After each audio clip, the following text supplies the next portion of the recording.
Okay, here we are, and it's Monday again. Wow, that went fast. Glad you're along tonight. We have a lot of interesting things to discuss.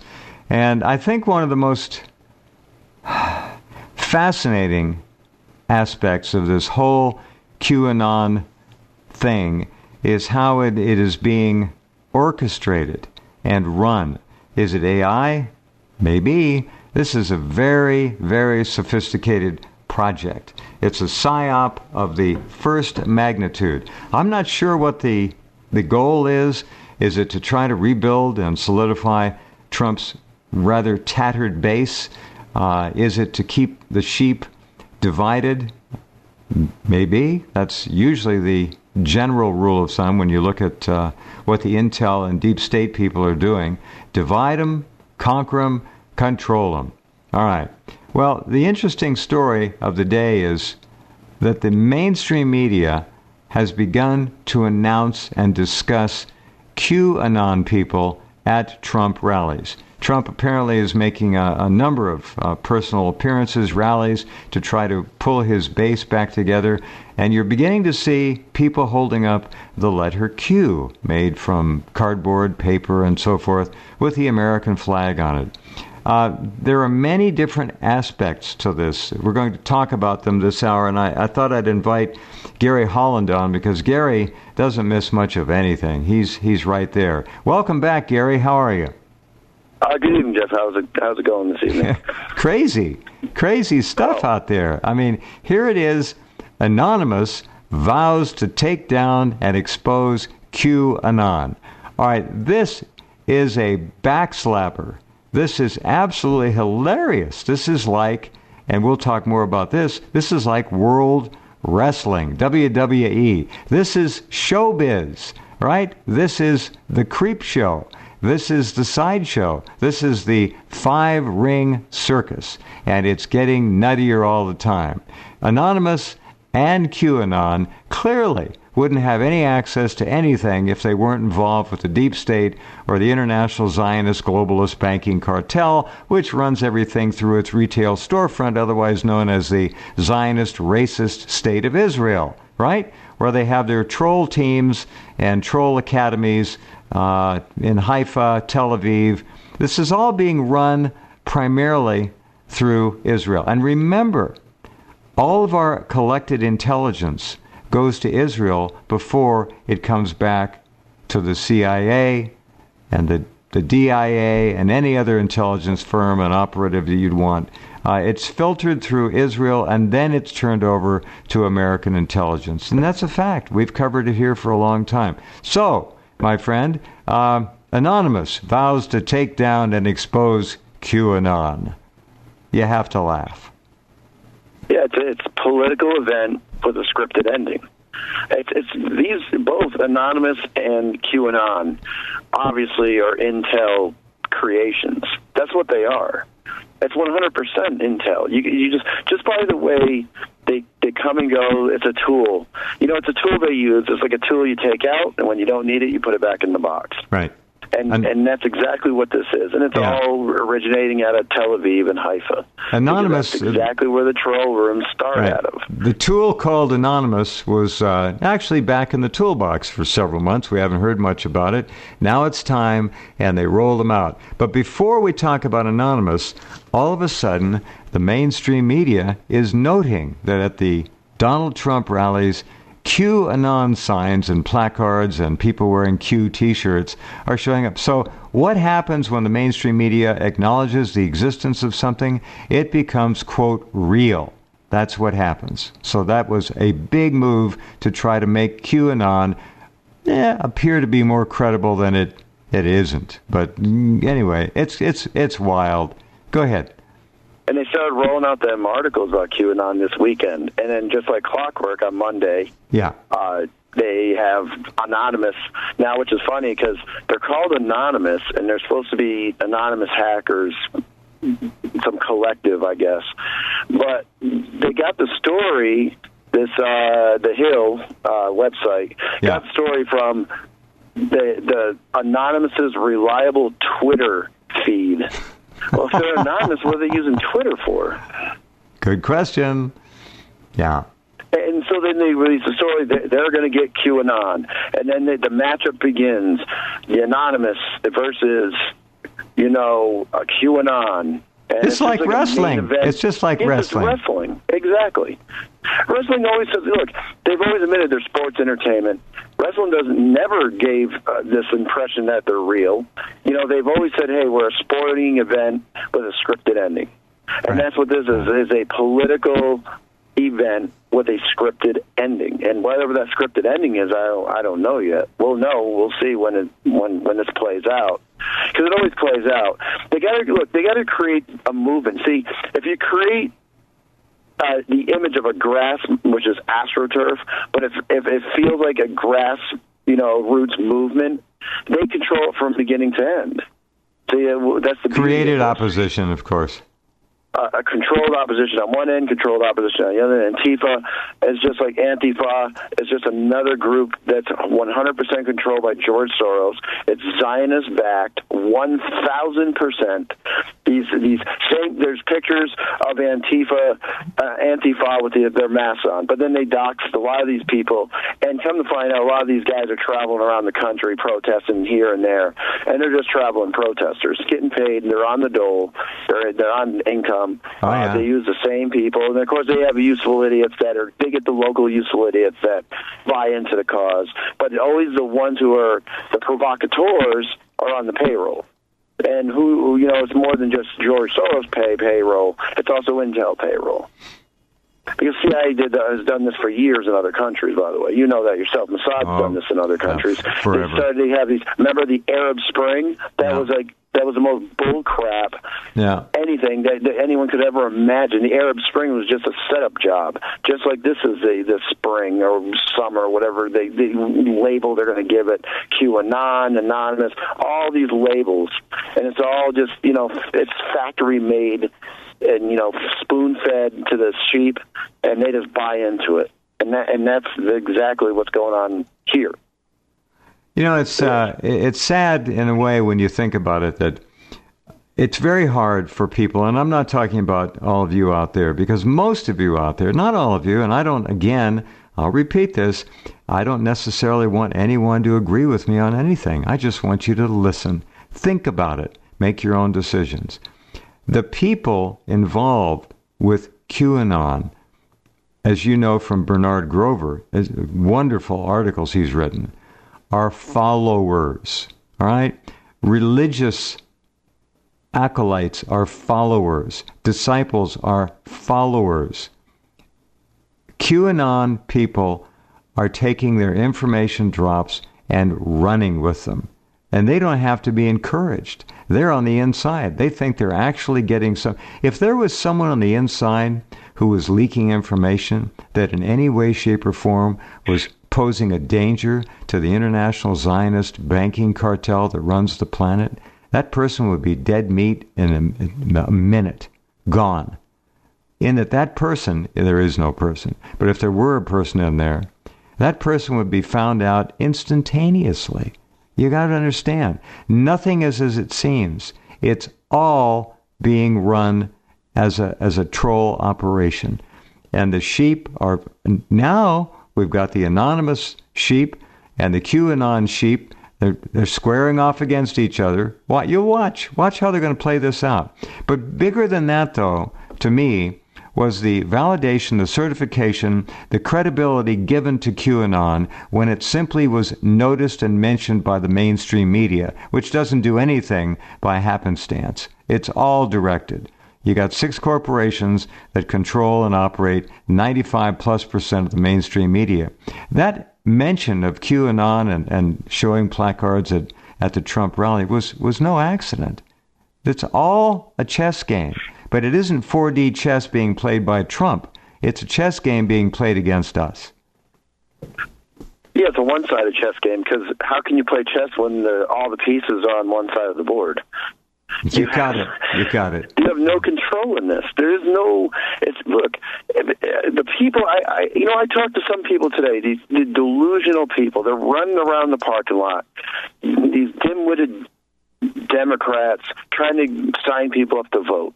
And they're running around the parking lot this afternoon in the hot sun, And they come up to me and said, "You registered to vote?" And then I start educating them a little bit. Right. And then, like, you just see their eyes glaze over. And I did. When you see the glaze, it's time to stop. You just get that they glaze off within 30 seconds. Yeah.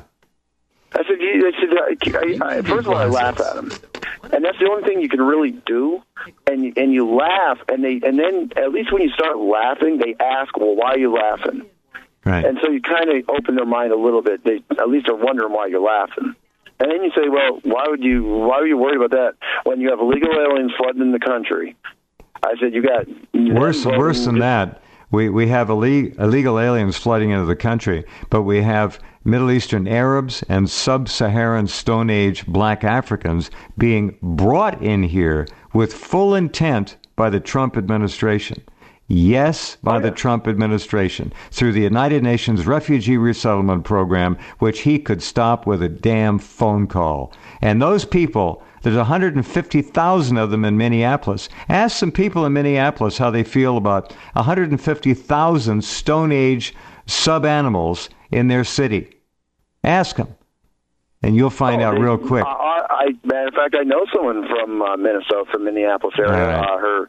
Her sister lived in Rochester, Minnesota. Rochester, Minnesota used to be the biggest story in Rochester, Minnesota at one time was if someone had stole a car, it made front page news. Now it's like constant murder, shootings, rape, pillaging, and you have nothing but this third world garbage running around the city, smelling up the place, ruining the city. Basically, just spreading disease. Spreading their lifestyle, just sitting around doing nothing, taking up space. They never will do anything. That her sister literally had fourth generation family, by the way, in Rochester, picked up and left. Had to get out of there. It was like literally escaping from a third world country because that's what it is. Yep. And so you got that. And this is, and let me say, these refugees, probably Jeff, they're giving them voting cards. Yes. They're coming in here, giving them voting cards, giving them the benefits, giving them all the goodies. You don't need to be a citizen to vote. No, just follow the Democrats, Socialists, Communists, and Marxists, and you'll get your voting privileges. You know, some moron. Was it Ocasio? Said you don't need to be a citizen to vote. I couldn't believe it. The Democrat Party, by the way, is fractured now. They got a big problem there. It's so bad that Republican James Comey even appealed to the liberal half, the communist half of the Democrats. Don't lose your mind. Don't vote socialist. He knows the two-party game will be in big trouble. They've got to somehow rein in Bernie, the communist, and Ocasio, the communist socialist, pull them back toward the centrist Democrat Party and rebuild the party so Hillary can carry the standard and run in the great rematch. That's what's going on. Well, see, Ocasio is another setup because she's getting tons of money from J.P. Morgan Chase Bank. They've given her plenty of money. Also with her, you gotta understand, listen, the Democrat Party, okay, there's one end of it that used to be kind of caring, that cared about the country. They all died off. They're gone. There is no reasoning with them. So James Comey could sit there and do a kabuki dance in front of them. There is no reasoning with these people. These people, for a lot of years, Jeff, if you know, and I know I've talked to you off air about this, for years, if you go back even when Obama first became president, all these different types of meetings they would have or all these gatherings, they started using the word world citizen. They've been using that term for over 10 years now. Right. So now you understand why they want to flood this country in. Now I'm talking about the ground level useful moron, because here's the problem with millennials and the younger people in this country. It's like a spoiled brat kid whose family's high in debt, who has the last credit card and the last credit limit was just been raised on the credit card, and the spoiled brats running around running up the last credit card. Because we are, in this country right now, we're on the last credit card. And so there's running around and acting like spoiled brats like this money's unlimited. But there's going to be a time, and it's not even going to be far off in this future, the people in this country are going to learn what the credit card being cut is all about. because they do not understand what's coming. What's coming is a financial collapse of epic proportions. And I don't think, I'm telling you, Jeff, I'd say about 90% of the people in this country could not handle that. You're going to see. Oh, no, they can't. No. They can't. They're going to starve to death. They're not smart enough. They ain't get, no matter what. Because the government is going to have a little bit of control at the beginning, but there's going to be, there's over 300 million people in this country. At least almost a third of them now are illegal aliens and third world garbage refugees and what other slime comes in here. That all that combined, you can try to get as many food lines, trying to get them as many as you want, trying to get going, but that's not going to cover hardly anybody. This government is going to. There's reasons why high up people in this government, the ones who have been running with the Zionists for all these years, look, they've already bought properties out of country. They're not buying hundreds of thousands of acres down in South America, Paraguay, around the world. Ecuador, Uruguay. Oh, believe me, and Patagonia. Oh, the Jews are down there big time in Patagonia. Yeah. They've surveyed the whole damn thing. They have survey teams down there and have had for 20 years. Adrian Salbucci told me about that on this program. If you were listening, you heard him. Here, let me do this. Here's the MSNBC story about who is QAnon. Let's listen. This is 2 minutes, 2.5. Let's listen and see how the mainstream media presents QAnon to the public. And I, again, would urge all of you to think about the simple fact that if there was a Q buried in the deep state who was ratting them out, do you really think that person would still be alive now? you better think again. Has anyone ever explained what QAnon means? What does it mean? Question anonymously? Is that what it means? I don't even know what does the Q stand for. I think the Q... anonymous, it means anon is anonymous, but what does the Q stand for? Question? We don't know. What does it mean? I think it's it hasn't been defined yet fully to my understanding, but I suggest it means information. It stands for information. It stands for the truth. It stands for insider data. That's my guess. All right, here's MSNBC. Let's just listen, see what this reporter says, how they do it. To you this morning by the letter Q, as in the letter on the T-shirts of Trump supporters in Tampa, the letter on signs like the one you're looking at saying, "We are Q." So what is Q? You should instead be asking, who is Q? Q is an anonymous user who started posting cryptic messages in the dark fever swamps of the internet last year. Somebody claiming to be a high-level government official with top security clearance, sharing what Q calls breadcrumbs about the so-called deep state supposedly conspiring to take down President Trump. So this QAnon conspiracy theory network then tries to follow those crumbs, those conspiracy clues, and floods YouTube and other sites with what they found. In this fringy alternate universe, senior Democrats run a secret child sex trafficking network. In the real world, they do not. In this alternate universe, the special counsel investigation is actually just a cover to really take down Hillary Clinton and Barack Obama because they were corrupted by the Kremlin. Another conspiracy theory.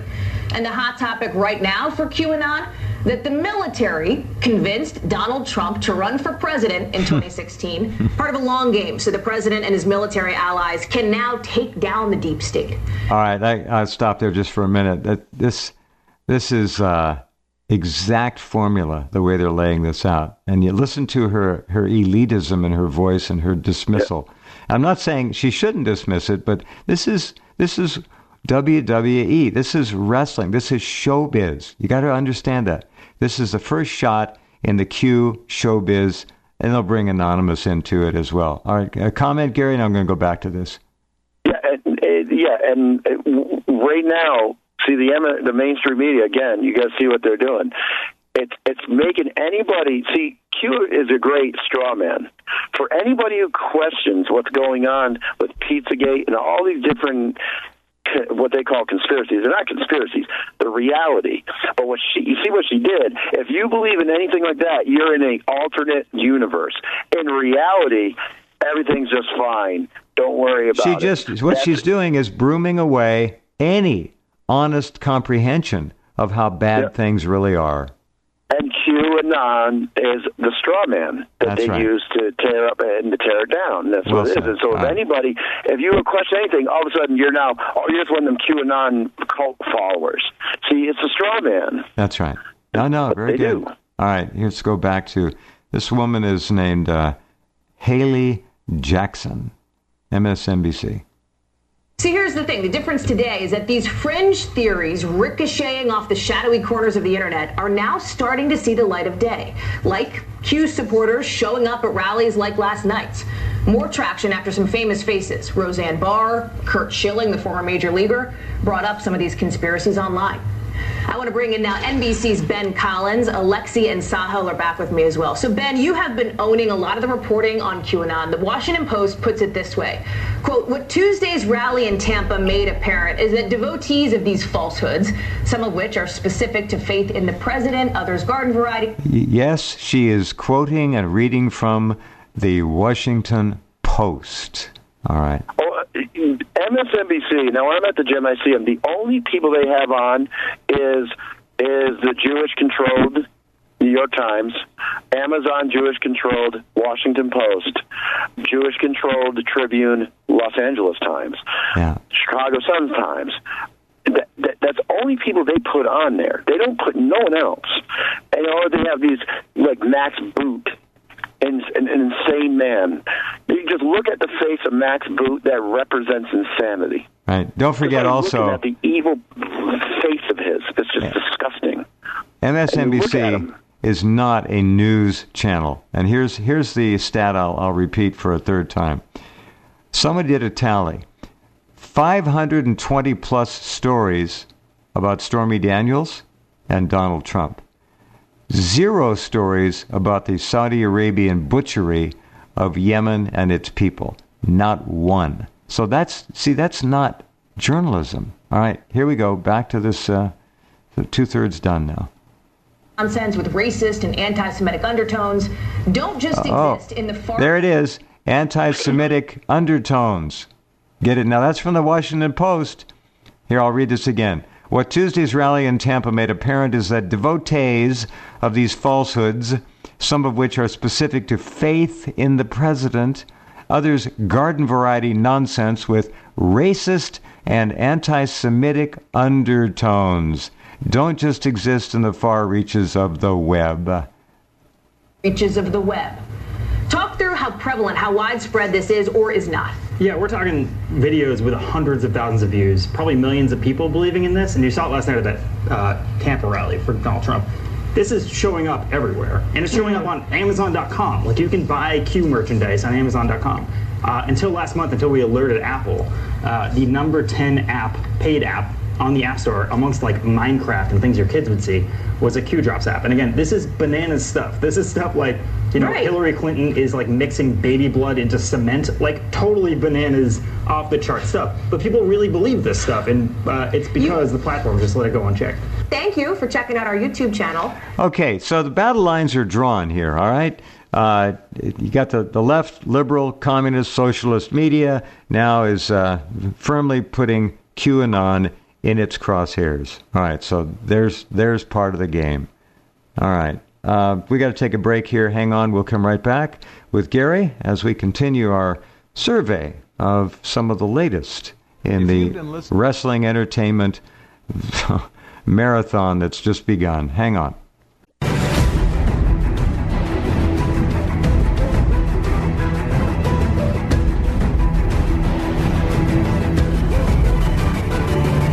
Okay, welcome back.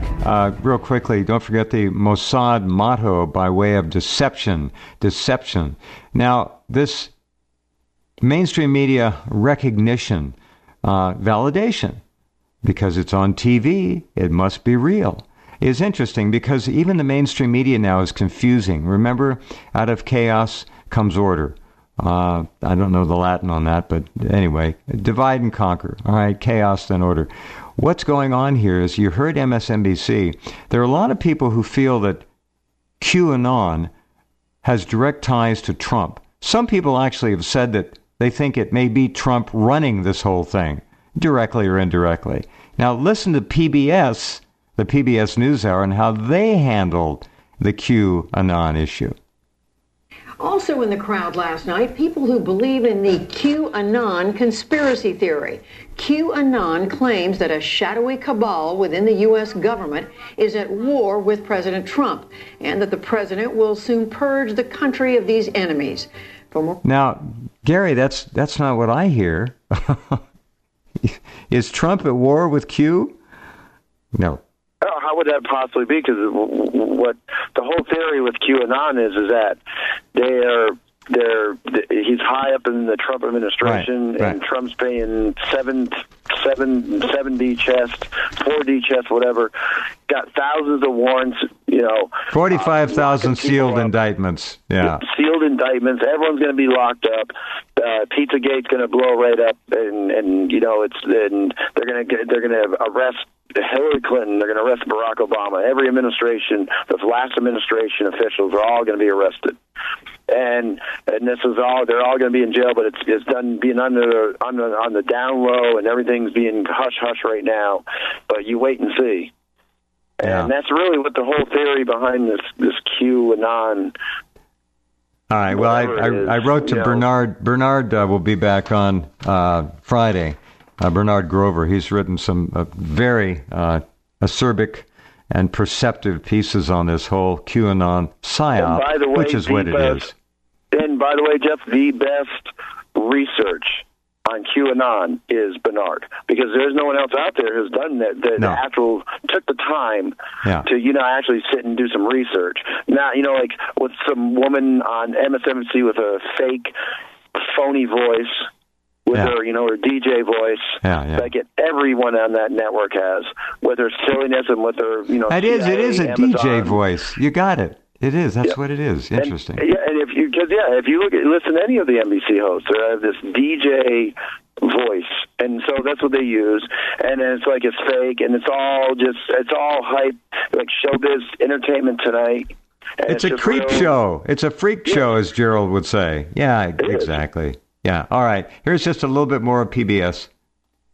This conspiracy theory and how it's spread. I'm joined by the NewsHour's PJ Tobia, who's been following this. PJ, first of all, what is QAnon? So this all started last fall on 4chan, which is an anonymous online message board. And last fall, a user calling himself QAnon began posting little nuggets of information. Q is actually a reference to the Q clearance. It's one of the highest security clearances in the U.S. government.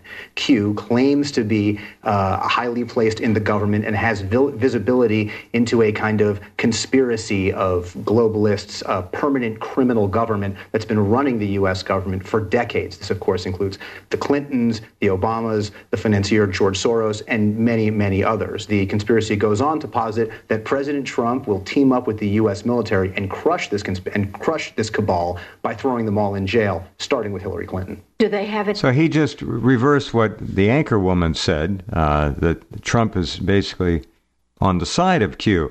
Yes, Q is a security clearance label, but if you have that kind of alleged security clearance, you've got knowledge. So Q now is it's a handle for knowledge, inside information. So there you go. All right, MSNBC, PBS, which is ultra-liberal, and that's their battle line. We'll have to watch and see how the other side plays this. It's going to be fun. It's wrestling. It's big-time showbiz is what it is. And they even use QAnon now as a propaganda tool to spread, disseminate disinfo, which is that's what they're going to use it for, because that's why they created it.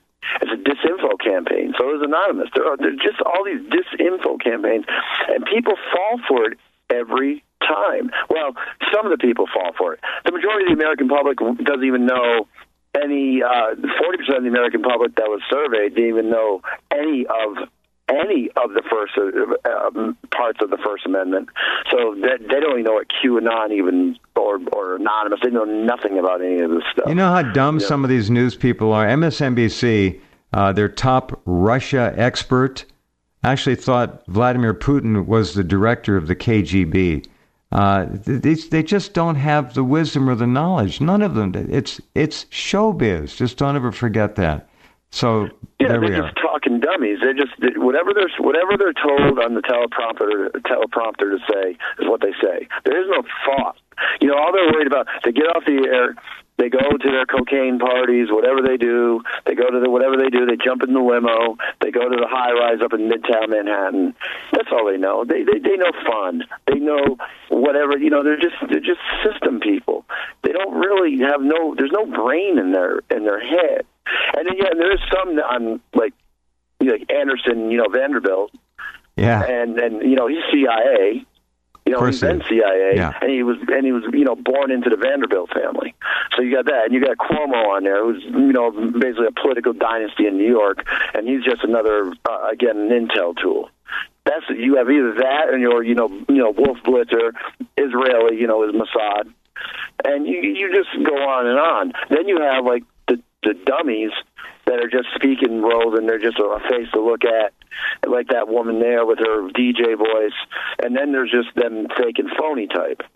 Yeah. All right. Now okay.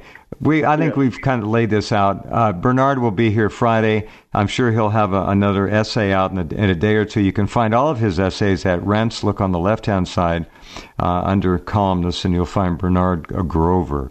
Really a superb job at looking at this and connecting the dots. Now, the other big story today, Alex Jones, allegedly today, Facebook, Google, YouTube, Apple, iTunes, Pinterest, all in one day, coincidentally, banned InfoWars as the censorship curtain comes down even harder. At least that's what they want us to think. But there's more to these things, as always, than the surface reflex would tell us. What do you think about all of it? Yeah, well let's go over who's the CEOs of these companies. Pinterest, Ben Silbermann. Mm-hmm. YouTube, Susan Wojcicki. Spotify, Daniel Ek. And Facebook, Mark Zuckerberg. Well, and Google, Larry Page and Sergey Brin. Yep. Two more. They're all tribe, all of them. And what do they all have in common? They're all part of the tribe. And so you got, again, look, it's in collusion. Well, either way, it looks bad for them. See, again, they always push the envelope too far.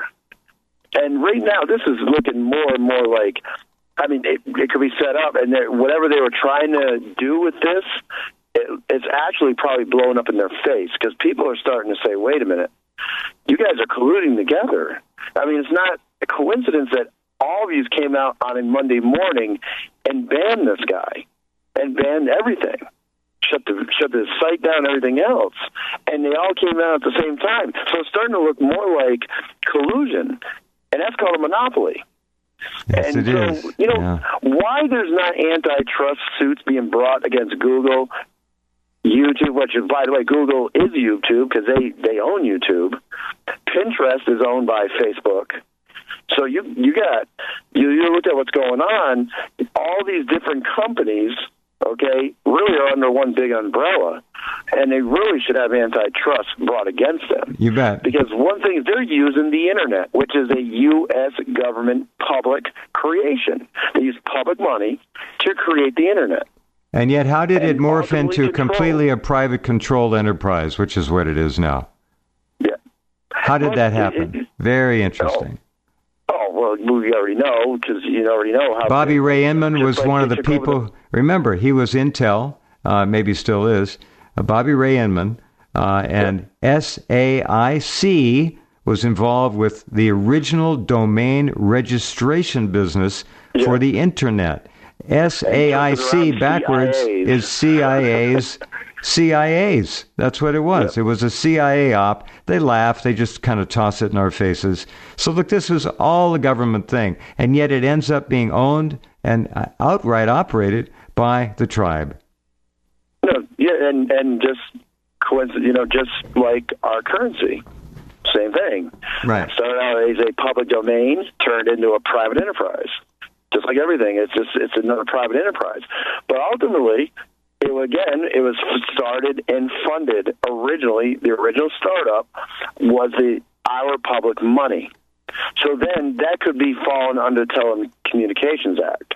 They should be antitrusted and busted up. All these companies should. They should have no way. These companies should have this much stroke on the people's minds of this country. They just not. That's too much power and too small. Too few hands. Too few hands. Too few hands. And just like when they busted up Ma Bell, they should be busting up these companies. Yeah. You cannot own YouTube and be Google. You haven't even heard the word antitrust. No, and you're right. By the way, no, you won't. The YouTube monopoly is enormous. The Google monopoly is obscene. And you don't hear the words antitrust anymore. The antitrust laws are still in the books pretty much, but thanks to the Clintons, Bill Clinton, allowed the media to completely step away from any worry about antitrust, and the ownership became so big in so few hands, as you mentioned. 6 corporations now own at least 95% of the mainstream media in this country. That never would have been allowed. The majority of the stockholders in them 6 corporations, these 6 media corporations? They're all tribe. They're all tribe. It's exactly. Zionism. This is the planet Zion now. It's if anything, it's so funny because you still hear people, the white guys run the place. If you look at the people's last names, I don't see a Hindu last name. I don't see Irishman. A Muslim last name. No. And I don't hear that crazy theory from Jones that says it's the Nazis running the place. I don't even see any German names. I see the same type of name over and over and over again in any position of privilege and power in this country. It's all being handled by less than 0.03% of a world population. Now, how is that possible? How is it possible even that some of them are even sitting on our Supreme Court? Ginsburg, Kagan. But just look what's going on. Everything is half Jewish. Everything penetrated, everything controlled. That's their game, and they've pulled it off. Oh, they pulled it off. They've gotten their way. And by the way, look at Google and all these different big companies. By the way, well, I'm talking. Go back to the antitrust thing. If a company does a startup, and they say they're going to start to compete against YouTube, for instance. They've already had 2 startup companies that Google went in and bought out, and then they shut them down. That's what they do. That's what happens when they get to be so big, they simply buy out the competition. And that is a monopoly. That should be by definition. Busted up.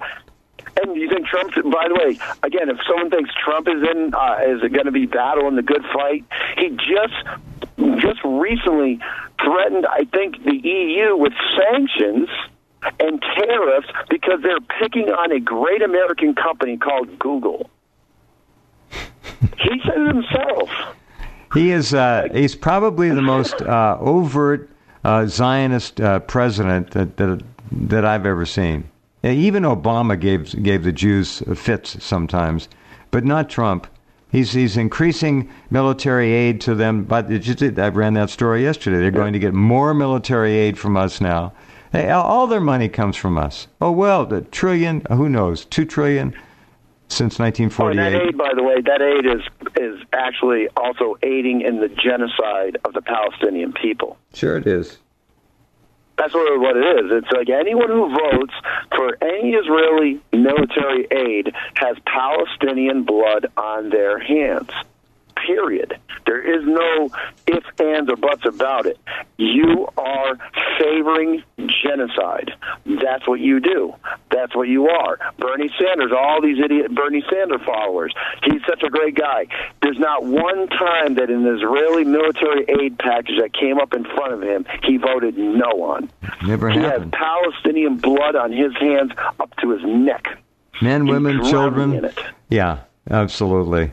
You have to remember that the average Israeli literally looks at Palestinians as subhuman. They have no problem. That's their belief, their core belief system. Now, there are exceptions, not all like that, but the majority, that's the majority view. And the ones that do stand up and try to fight it and speak out against it, they're marginalized. What happens and to immediately swept under the rug. Gone. And disappeared. Gone. They do not get heard from. Now, the majority, though, have picnics as they're watching white phosphorus blowing up people. Gary is not kidding. Alive. The Jews would go out on the bluffs above the battle zone and watch with binoculars as white phosphorus and other weapons were rained down on Palestinian protesters. They'd have picnics. This is no joke. They'd have picnics and laugh and cheer. And the Orthodox do their dance, and they do that circle dance, and as they're bombing away, they're laughing and giggling, having a good old time for themselves. That's not human behavior, by the way. That's just, I mean, I don't have hate in my heart for anybody. Even if, look, I don't, I could not, I don't care who it is, I could not just sit there and watch innocent people get blown to bits and drink some wine and have some cheese and crackers. That's not normal behavior. It's not normal behavior, no. But that's Israel. That's the Zionist, racist, Marxist, communist, Leninist, Bolshevik state of Israel. All right? Understand that QAnon, Anonymous, all these factors that we look at, talk about, try to analyze, all controlled through Tel Aviv, Haifa, Israel. 98% of America's telephone bills are all generated by a Jewish company called Amdocs. Apparently, no American company is able to run billing for telephones. The ultra top secret communications system between the White House and the Pentagon and Air Force One, installed by an Israeli company. Apparently no American company had the ability to do that. Do you think they may have put backdoors and everything? Yeah, let's jump ahead to the Intel computer chip, where we know they have backdoors in every Intel chip that is manufactured now. And Intel, by the way, Jeff, is in 90% of all computers made. Intel Inside. Remember the label, friends? Intel the Intel Inside. Yeah. All these chips, by the way, and every government computer has Intel chips inside of them. So your Social Security information, any information, financial information of yours, is running right through the backdoor channel through the nice servers in Tel Aviv, where they can steal your information and do as they please with it. And that's what I don't understand the people in this country where they have been buffaloed into believing. Well, here's how it happened. Friend in the Middle East. Yeah. With friends like that, you don't need enemies. No, that wonderful, struggling little brave democracy. It's all conditioning, and it's all mass social engineering being implemented through the mass media, and now but then who's passing the message, Jeff? So who's the messenger? Right. Where are the people getting this daily force-fed message of they're your friend, they're this, they're that, they're great, they're democracy? Always study the names. Remember the names. We've talked about smartphones, and we've talked about 5G. And if you think it's bad now, just wait. I saw a 5G tower today. I could see the big black cables going up. They came out the top. The antennas were pointed in every direction imaginable. Yep. God, just incredible to see. And where's the 5G technology? The innovators on the leading edge of 5G technology? Where did it come from? Where did it come from, ladies and gentlemen? Tel Aviv, Israel. They have whole buildings, R&D centers of excellence for 5G in Israel. That's right. They don't miss a beat. No. They just not missing a beat, and people can say what they want. Oh, you're blowing out, you're exaggerating, you're this, you're that. I wish it were true. Which I don't know how you can be Semitic when you're Aznaki and your Khazar. I mean, and Sephardic. You're not Semitic people. So I guess I'm not. I'm not anti-Semite. I love the Palestinian people. Beyond that, they're the actual Semitic people. They're the real Semites. They're the Semitic people of that area. Yeah. All right. Here, we don't know how long they're going to run with this QAnon thing.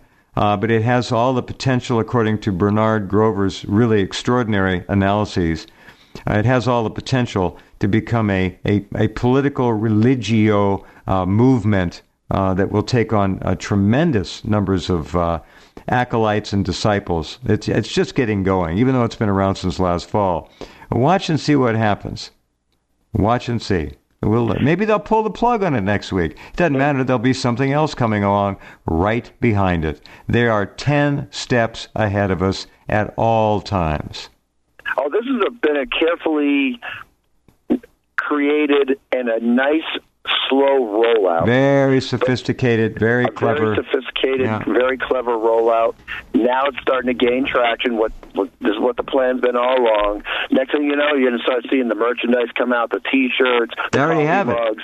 They're already there. All you got to do is...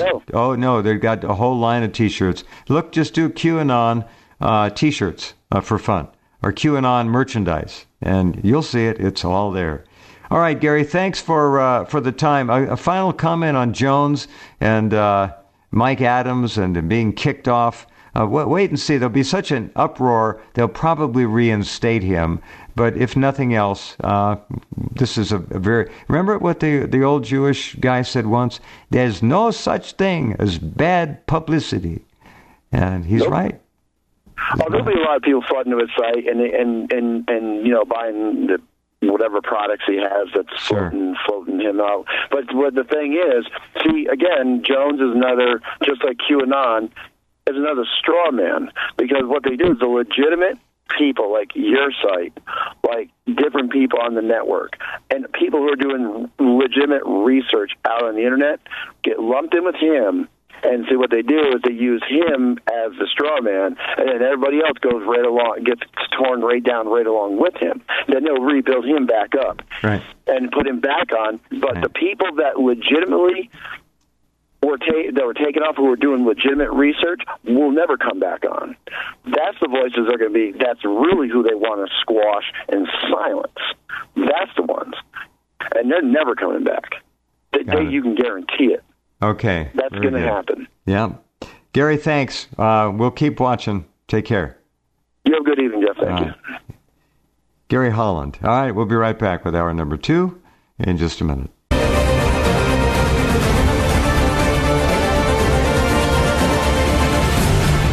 Okay, let's head over to England and say hello to Terrible Tim, who is up and at him at, what is it, 5 a.m., Tim?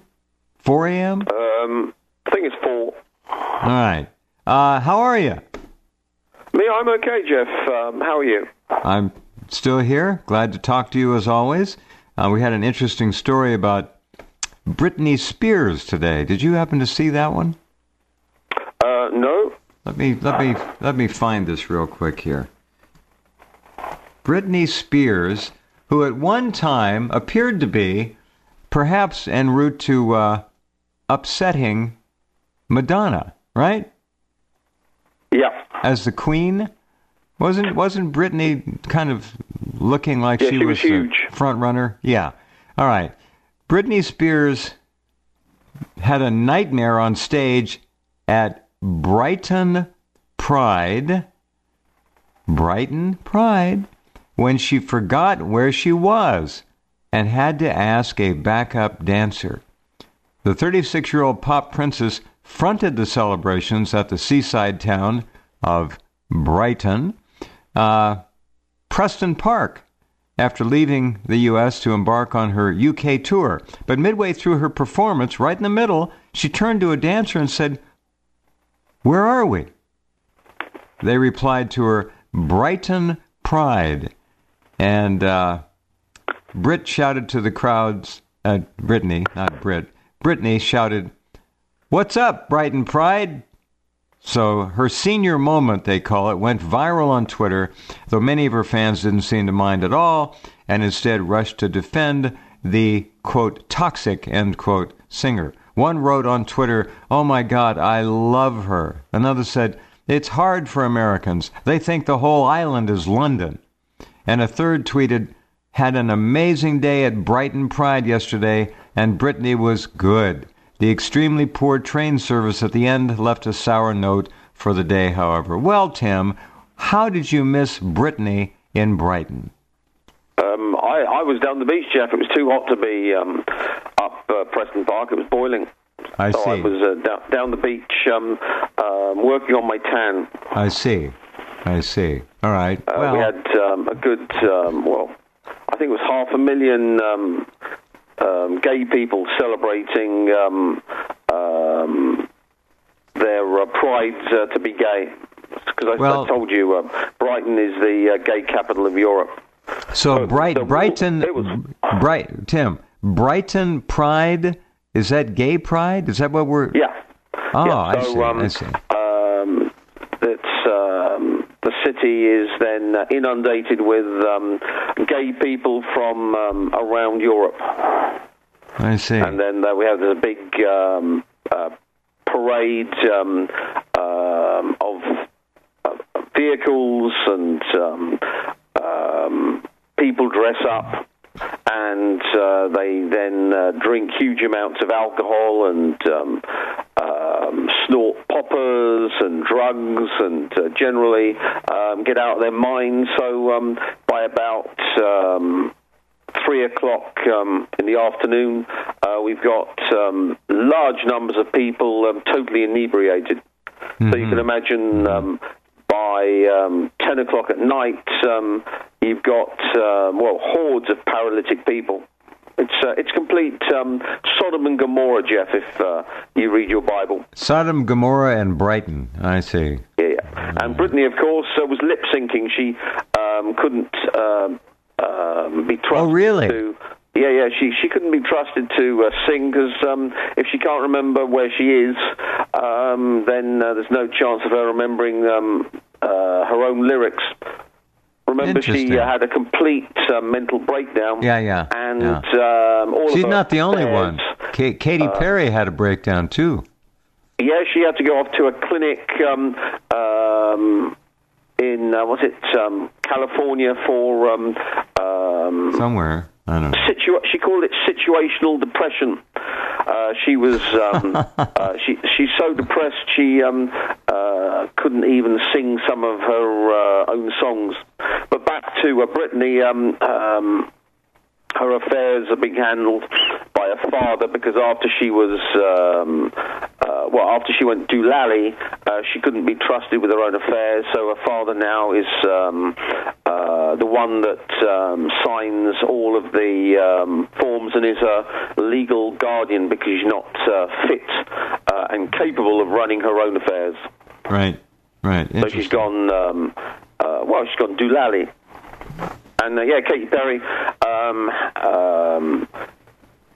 had to go to a clinic that was in the papers for depression, and there she had to stay, I think, until she was fit and well enough to continue. In other words, what you're saying is in Australia now.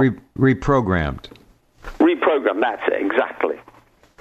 And remember, Brittany was programmed as well because she was one of the Disney children. Remember, Disney's all about programming its little child stars.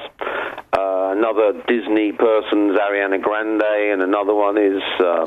this goes all the way back to the Mickey Mouse Club, way back. Exactly. Your favorite, the innocent, pristine, white as snow, Miley Cyrus, another Disney film. Miley's been rather quiet lately.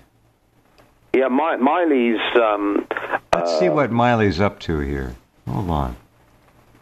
I'm going to do a little quick search. Miley's gotten rid of her long-term boyfriend, Liam Hemsworth, and she also cleaned out her Instagram account, completely cleared it, so she's cleared the deck. She's got rid of Hemsworth, who she was going to marry, and completely... What was his problem? Everything on her Instagram account. Sorry? What was it? Wait a minute. Miley Cyrus and Liam Hemsworth might not ever marry, but they're still engaged. This is just 13 hours ago. Yeah, she dumped him now. Now we're back again. By what we're into, not getting married. I see. Just going to be friends. Kind of like... Yeah. But if you're new to Terrible Tim, Tim has a very deep and intimate understanding of showbiz and how it's all being used to subvert and control the masses. But when you think about the human cost, it is interesting. The dark priestess of the, I don't know what you'd call it, Angelina, the Illuminati, Angelina Jolie. Look what she did. Now, when she first took Brad Pitt away from, what was his, Jen something. Jennifer Aniston. That's it. She took him away from Jennifer Aniston after 4 years of marriage, was it? I don't remember. Something. And I think most of us knew, those of us who watch this stuff, this is a very dark and unpleasant situation. So look what happened to Brad Pitt. He's been basically spayed and neutered. He hadn't done anything since she dumped him. Has he? He's not allowed to, because remember the high priestess of the royal family was Madonna, and then she got demoted and kicked off the stage and publicly humiliated by yours truly. Yeah, you the did royal that. family then dumped her like a hot potato. She was banished from the realm and now lives in Portugal, because the royal family won't even have her in the country because of her debacle at the MTV Awards, where she fell off the stage while doing her ritual to the great Lord Lucifer with a 30-foot cape. And she fell arse over tit. I, of course, did the big ritual on her and stuck it up on my website, and the royal family then dropped her like a hot potato.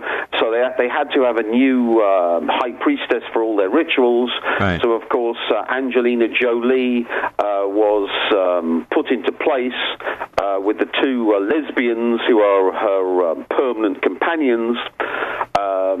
And that got up the nose of Brad Pitt, caused loads of arguments because she had all the duties to perform for the royal family, their rituals, and eventually Brad Pitt flew off the handle and was dumped. But Angelina Jolie still is performing the duties which Madonna used to, and she stepped in for the Queen, I think about a month ago, for one of the events. Was in the papers, all dressed up, etc. So Angelina Jolie's now the high priestess that the royal family used, but of course Madonna was the undisputed queen of the Illuminati. She was the A-lister's A-lister when it came to music, the undisputed queen. The only other competitor was Whitney Houston, who killed herself, and then the daughter killed herself with drugs overdoses. So Madonna's been the queen of the Illuminati for decades until her demise. Now, of course, she's been in the Sun newspaper because she's 60 or coming up to 60 and hasn't been doing anything for 3 years and going to release her latest album. And she says, well, she's in Portugal because her black son is trading. Wait, Madonna has a black son? Angelina Jolie has six children. She's got four black children she adopted from Mali. So she's got 3 black girls and one black boy. Angelina Jolie adopted blacks too. Yeah, but remember that's part and parcel for the course, Jeff. So right. It seems that adopting black children is there's a message there somewhere. Well, ritual, of course, you want black children for your occult rituals, because then you can download any backlash or karma into your scapegoats. So it's nice having black children, because you can use them for scapegoat rituals. So when a black magician does work, there's always a chance of the spell rebounding on the target. And then, of course, if you've got someone who owes you because they're sponging off you, then, of course, you can then download the karma or the backlash or the blowback into a scapegoat. So if you're into black magic, then it's vital to have scapegoats. All right. Well, here's the latest from Angelina Jolie. Angelina Jolie blasts report that she's out to destroy Brad Pitt's relationship with their children. Here's another one. Angelina can't see past her anger toward Brad Pitt amid their custody battle. Another one. Angelina Jolie, why she finally fears losing the kids in long, nasty custody battle. You remember the pictures we saw of Brad Pitt, who looked like he weighed about 90 pounds at one point? He went off his feed completely. She just drained him. Now, he's 54. Johnny Depp is 55. And Amber Heard, well, there's another nasty one, right? No, Amber's don't be nasty about Amber. She's the only Hollywood actress who one would categorize as a 10. She is absolutely beautiful, Jeff. If you like those sort of women. All the rest of the Hollywood can't tell a book by its cover, mingers, Jeff. They're vile. They're ugly. You wouldn't employ any of those Hollywood actresses in a for pole dancing, but Amber, you go, oh my goodness, Amber's gorgeous. So Amber is outstanding among all the Hollywood actresses, because she's the only one who you would compare with a Cameron Diaz. Doesn't ring my bell. Sorry. Or a Jane Fonda, Jeff. No, doesn't ring mine. But, okay, Johnny Depp's new here. Now listen, Johnny Depp's new movie has been pulled from release 4 weeks before it was due to go countrywide. What's going on here? Well, according to the tabloids, Johnny Depp has a serious health issue.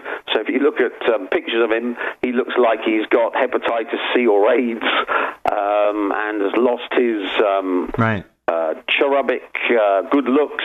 He's also blown most of his 2/3 of $1 billion. So he's having a huge legal battle with his management company, who are suing him for tens of millions, and he's countersuing them. And they're saying that he wastes money in a profligate manner, just like Nicolas Cage, who's blown through most of his $160 million. But Johnny Depp, they say he spends, $50,000 a month on wine, and Johnny Depp has rebutted that, no, he spends more on wine than $50,000. So it's absolutely hilarious that someone with over $600 million is now officially skint. A bit like Charlie Sheen, who's just gone to court saying he can't pay his two wives alimony of, $20,000 and $43,000 a month, because he can't get any work in Hollywood and is down to his last $7 million. So these people get through money at an enormous rate. Johnny Depp, of course, has gone on tour with Alice Cooper and another guy from another group with his vampire monkeys or something, some band. So he's been playing gigs and getting high. And what a zoo! All right, Johnny Depp's movie City of Lies, the big screen thriller starring Depp as an LAPD detective investigating the unsolved murder of the rapper Notorious B.I.G., Big, has been pulled from Global Road's release schedule a month before its planned wide release on September 7th. The distributor confirmed the move, but did not respond to requests for further comment. No new release date has been announced for the Brad Furman film, which co-stars Forrest Whitaker as a journalist who teams with Depp's character in search of the truth.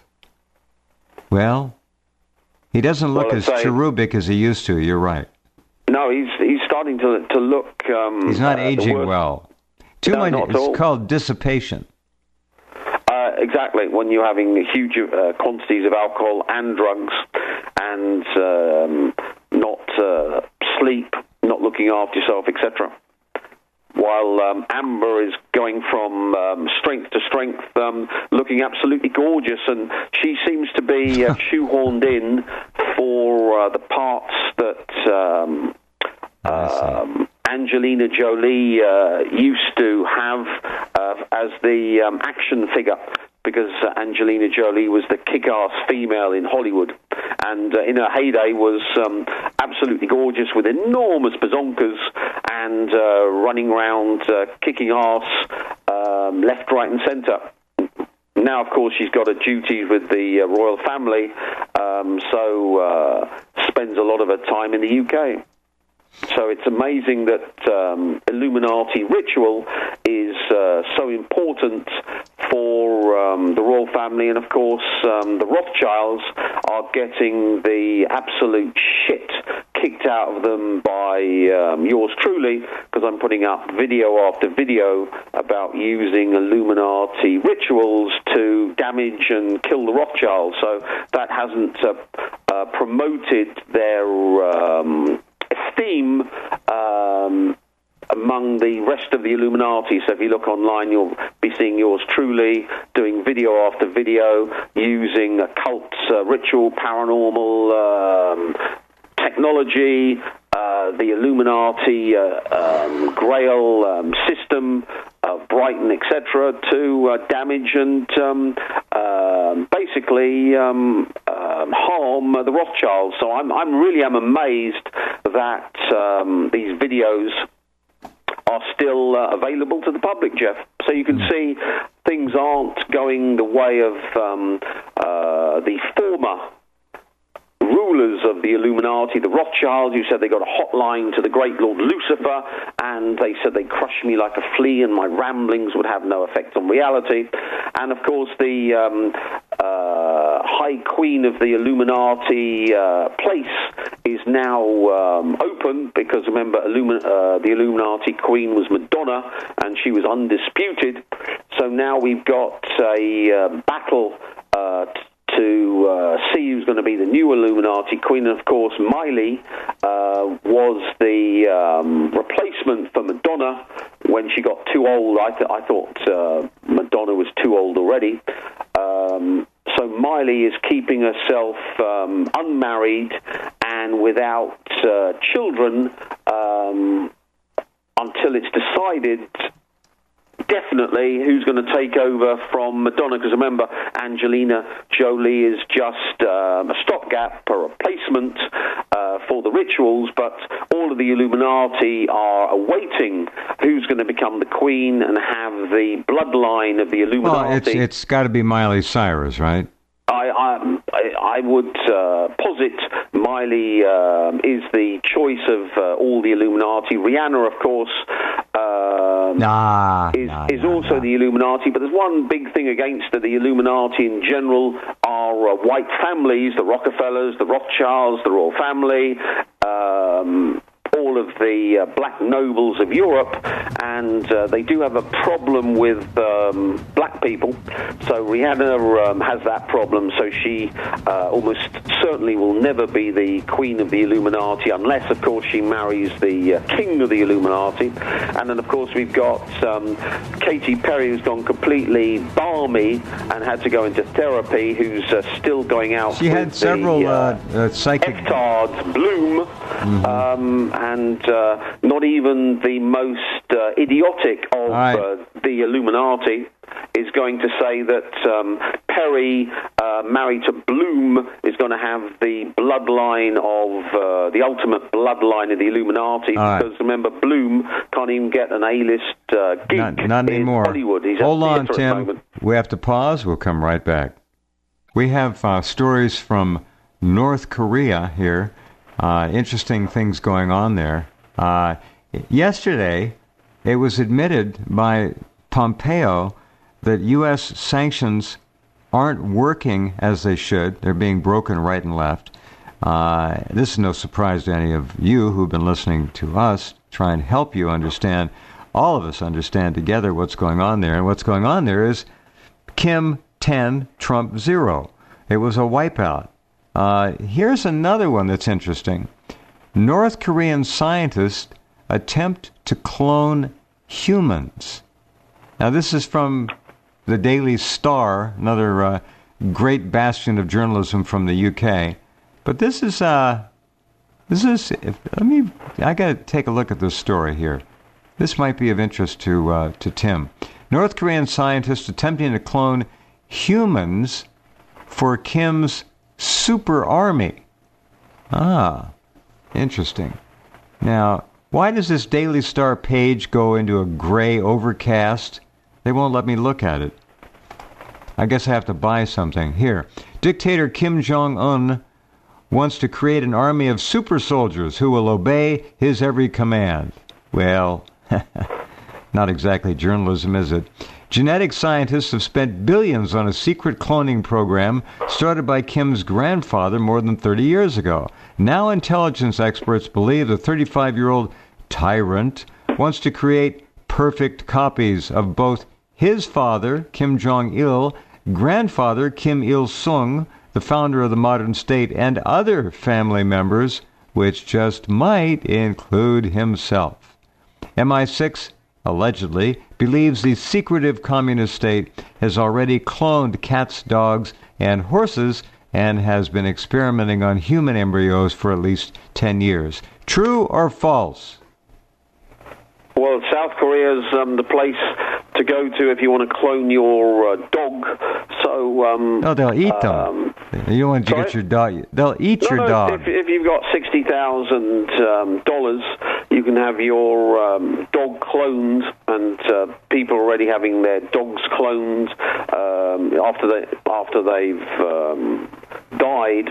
So cloning humans is exactly the same thing. And of course, the hunt for super soldiers is something that all of the nation states who all the developed world is trying to do that. Yeah, because of course the super soldier technology is the war winner of the future. We've got super soldiers who can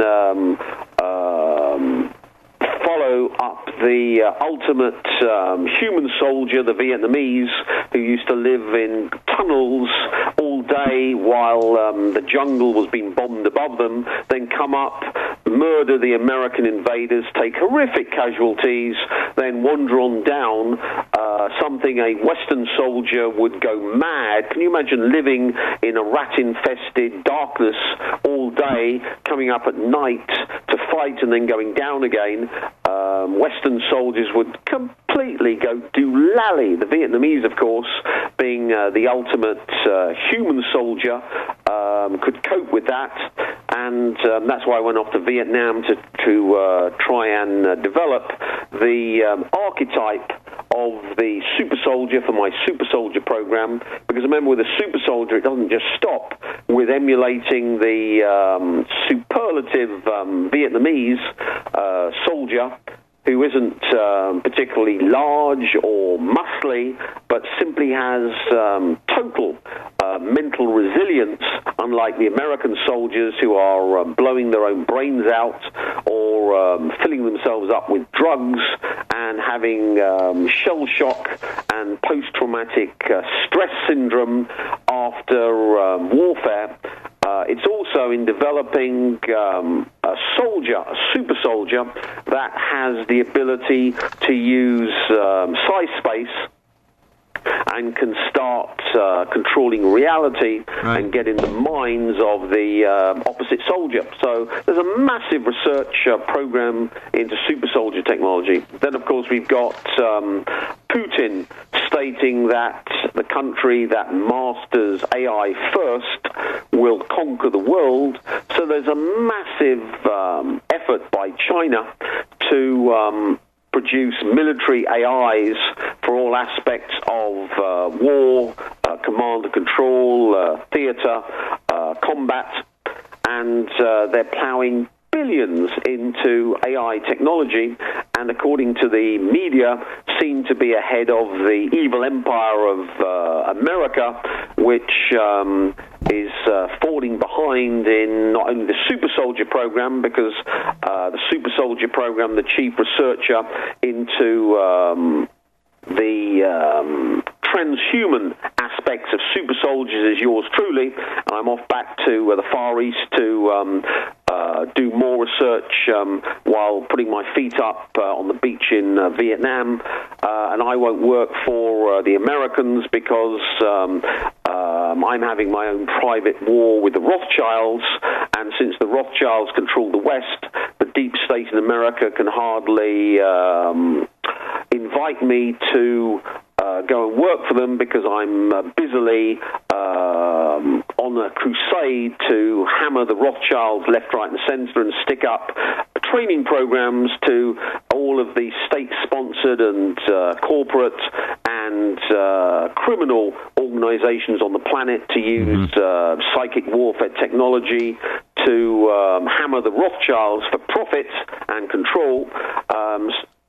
So Kim Jong-un, of course, is not only developing clones, but also has got a large psychic warfare program, because remember, if you can control psychic warfare, you can then, of course, attack the West, which is a total dictatorship where all decisions of any note and all aspects of society are controlled basically by one family, the Rothschilds, be it the banking system or the music industry or Hollywood or the FTSE 500 companies. All of these are controlled and uplined to one family, the Rothschilds.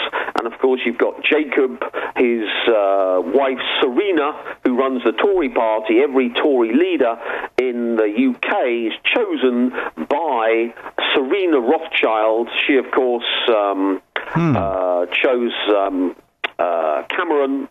She then told Boris Johnson not to run for the leadership, to pull out, so her choice, the fish-eyed corpse, Theresa May, would take over.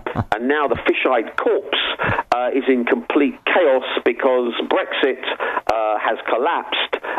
She's putting the dampers on Boris Johnson and William Rees-Mogg and all of the other Tories to back off, because remember, Serena Rothschild controls the Tory party because of financing it. Right. So you can see, if you're a super soldier in North Korea, then the program is, let's not only develop soldiers that are of the caliber of the Vietnamese, who can fight and don't fall to pieces like the American soldier that goes mad.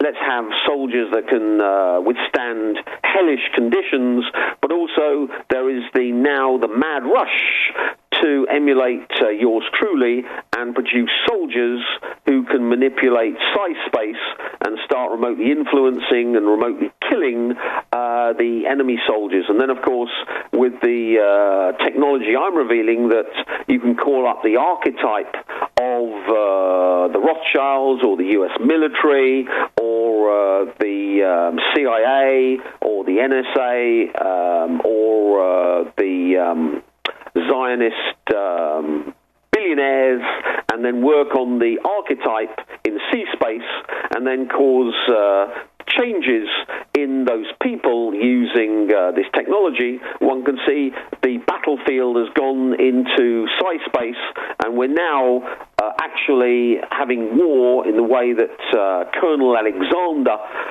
was stating would happen way back in the 80s. We're having the psychic battlefield where silent weapons for quiet wars are now being used and developed, and you can see when you can't use nuclear weapons because of the F-tard Elon Musk, because of the Cobalt-60 problem, then of course you need to be able to wage war and conquer countries. And since, of course, the West is ruled by the Rothschilds, if you can develop psychic warfare to kill, control the Rothschilds and extort them so that their every move, their every decision is predicated by a foreign power, then, of course, you've conquered the West. So Russia, China, North Korea, etc., India, Iran, look at Venezuela being absolutely hammered by. Did you see the video of the drone that exploded out in front of? And you saw it. That was a deadly explosion. That was a very big blast in the air. I know, and remember, you can carry 5 kilos with a drone, and once you start, for example, think of the North Koreans. If they start sticking Cobalt-60 in drones, you can carry explosive and Cobalt-60 stuck onto charcoal, and then detonate it, and one drone potentially then can kill 2 million people. Because a pound of Cobalt-60, or a kilo of Cobalt-60, is good to kill 1 million people. So you just fly a few drones across the demilitarized zone into South Korea, detonate the Cobalt-60 drones, and that's the end of Seoul, or the horrible, evil, vicious, nasty American military that's there threatening the dear, beloved, kind, sweet Kim Jong-un. So you can see warfare is completely changed because you can use Cobalt-60 in drones, 5 kilos. You probably could get 2 kilos of Cobalt-60 in it. I would think, So that's 2 million dead from one drone. Potentially, you detonate that in London or Paris or New York or Seoul or Tokyo, and you've got 2 million dead. And the good thing is they're all running around screaming because 1,000th of a gram is going to kill them in 3 minutes or so. And the rest of them are going black from necrosis, from the gamma rays, and the panic. One drone flown into Seoul will then turn Seoul into total bedlam as 2 million potentially die. The rest of them get cancer and then run around like zombies, because it goes up the nose. When you inhale it, it irradiates the frontal cortex and gives you a full frontal gamma ray-induced lobotomy. Goes up your sinus, sits there, and at lower levels, instead of killing you, simply burns out the frontal cortex of the brain, and then you get the Cobalt-60 zombie. So zombies, which you see in films, are readily and easily made with low-level gamma ray inhalation, which then lodges in your sinuses. Meanwhile, your your digestive tract is bleeding, so you get blood coming out the anus, and it sloughs off, and then they run around like mad things because their brain's damaged, and go crazy. So you can see Cobalt-60 definitely is a war winner for any country with a nuclear reactor. Here's another one. Produce it. Here's another one. DARPA, as we know, is working around the clock and has been, and whatever we see in the media is old technology to DARPA. Yeah, very old. DARPA is building autonomous drones to hunt humans. So we've seen this before. Okay, old news. It did get some coverage in the media here. The DARPA, its latest creation of the Fast Lightweight Autonomy. Fast Lightweight Autonomy. That's the acronym is FLA, Fast Lightweight Autonomy Drone Program. A new class of algorithms for quick drone navigation in cluttered environments. All right? This is DARPA's latest. This is not a sci-fi film, as we know. DARPA has this new FLA, apparently, algorithm, and they're working with it. Fast Lightweight Autonomy. There's a short film clip of Jack Harper, Tom Cruise, in the movie battling against killer drones that use artificial intelligence to navigate and hunt alien scavengers.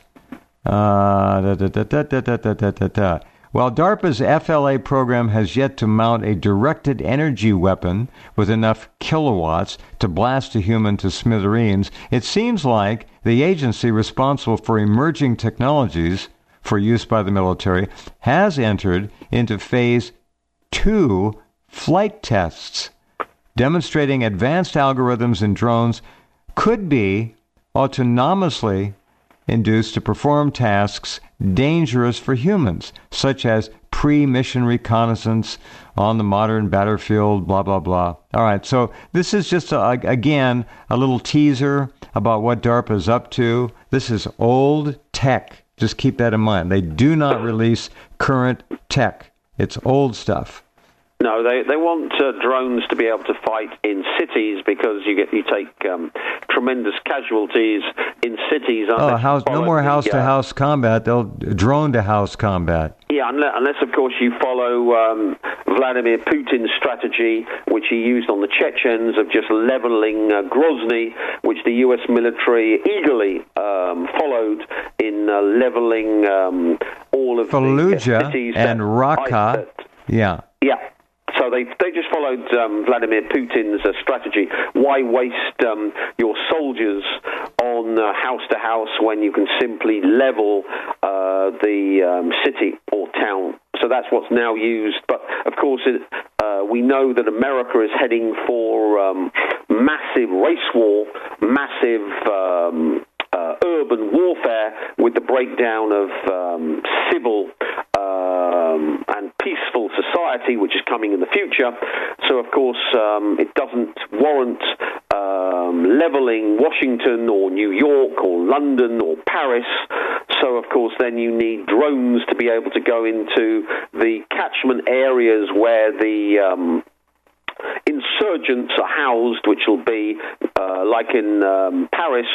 There's a huge ring of settlements around Paris where the migrants live, where the non-whites live, and of course you don't really want to be using full-scale thermobaric daisy cutters in urban situations.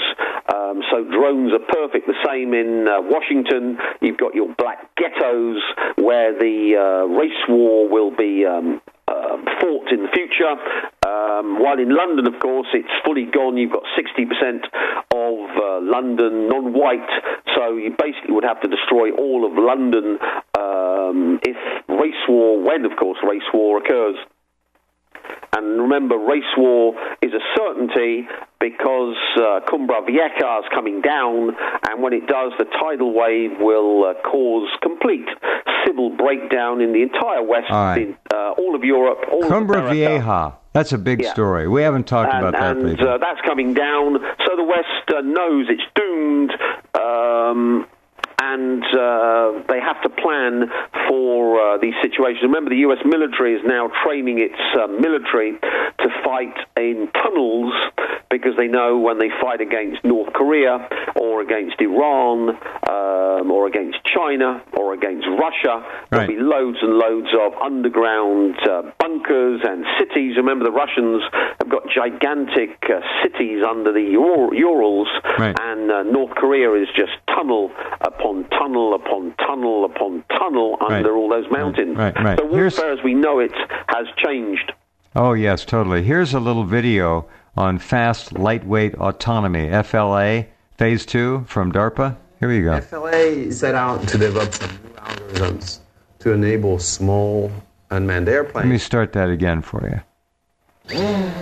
FLA set out to develop some new algorithms to enable small unmanned airplanes to fly in complex, low, close to the ground environments with only onboard resources, so onboard sensors and onboard computing, and limited data a priori. So we go into an unknown environment that is cluttered with all kinds of obstacles, and we don't have the benefit of GPS or an RF link. How can we fly in that environment? That was essentially the challenge that FLA undertook. They're showing this drone here. Had each team focus on pushing the state-of-the-art within their strength. We had one team focus on flying very fast in a natural environment, trying to avoid obstacles at the maximum speed the vehicle could do. The second environment I looked at was an urban setting. There you go. In this case, I was focused on comprehending the scene both from a semantic and a dimensional perspective. So understanding that we were flying over a street and there are cars, buildings, roads, and then looking at building a map of that environment, not necessarily a dimensional map, but more like a semantic map, where we have the streets and then we say there are 3 cars in that street, for example. And the last team focused on flying in very confined spaces, so going through very small apertures and going... They're showing a drone going down hallways, up and down stairways. So we had the ability to go through a second-floor window, visit... Through very small windows. Open, find a staircase, go down and exit the building, for example. There you go. All right, that's what your tax money is doing. Okay. And remember, it gets worse than that, Jeff, because using my technology, you can start fusing human wetware with AIs using the bioplasmic output of humans. So then, of course, you'll potentially then have minds that can operate not in 4-dimensional space, but 5-dimensional space, and use Sergeyev sensors technology so that they'll, in fact, be able to use precognitive super soldier abilities to actually know where the enemy is before they even find them. So all of these new weapon systems, which science fiction books don't even think about, I'm already developing and developing the technology. And remember, wherever I develop, all the big nations are desperate to follow suit. So the ability to wed human minds with AIs is the war winner, because remember, computer AIs are restricted to real number space. They can't operate in time-like space, which is the reality of dreams. They can't operate in C-space, which is the complex number space, which operates the morphogenic fields that switch DNA on and off and which can control reality. They can't live in hell space, which is all of the realms which Satanists operate to erase reality. All right, we've got to wrap her up. Go ahead. Are unavailable to AI. So one can see that in future we'll not only have AIs but humans with super soldier abilities wed to AIs, and then fleets of drones which can operate using this technology and operate in swarms. Remember, they have onboard computers now. Sorry? They have onboard computers now on drones, and that includes AI. Yeah. So but there's swarms of them. Remember, you can have an AI where it's distributed among hundreds of drones, all of which have an AI, but the AI is... And they'll talk to each other, and they'll work together like a hive of bees. It's pretty amazing. Swarm technology, which the Chinese are the leaders in. Tim, thank you. Where else will you get 1 hour and run from DARPA advanced AI drone killing techniques to Britney Spears? Huh? All right. Tim, thanks. Take care. Bye. All right, and there he goes. Okay, the man from Brighton. Interesting how she was at Brighton when that little senior moment occurred. Back in a minute with Professor Doom. Hold on.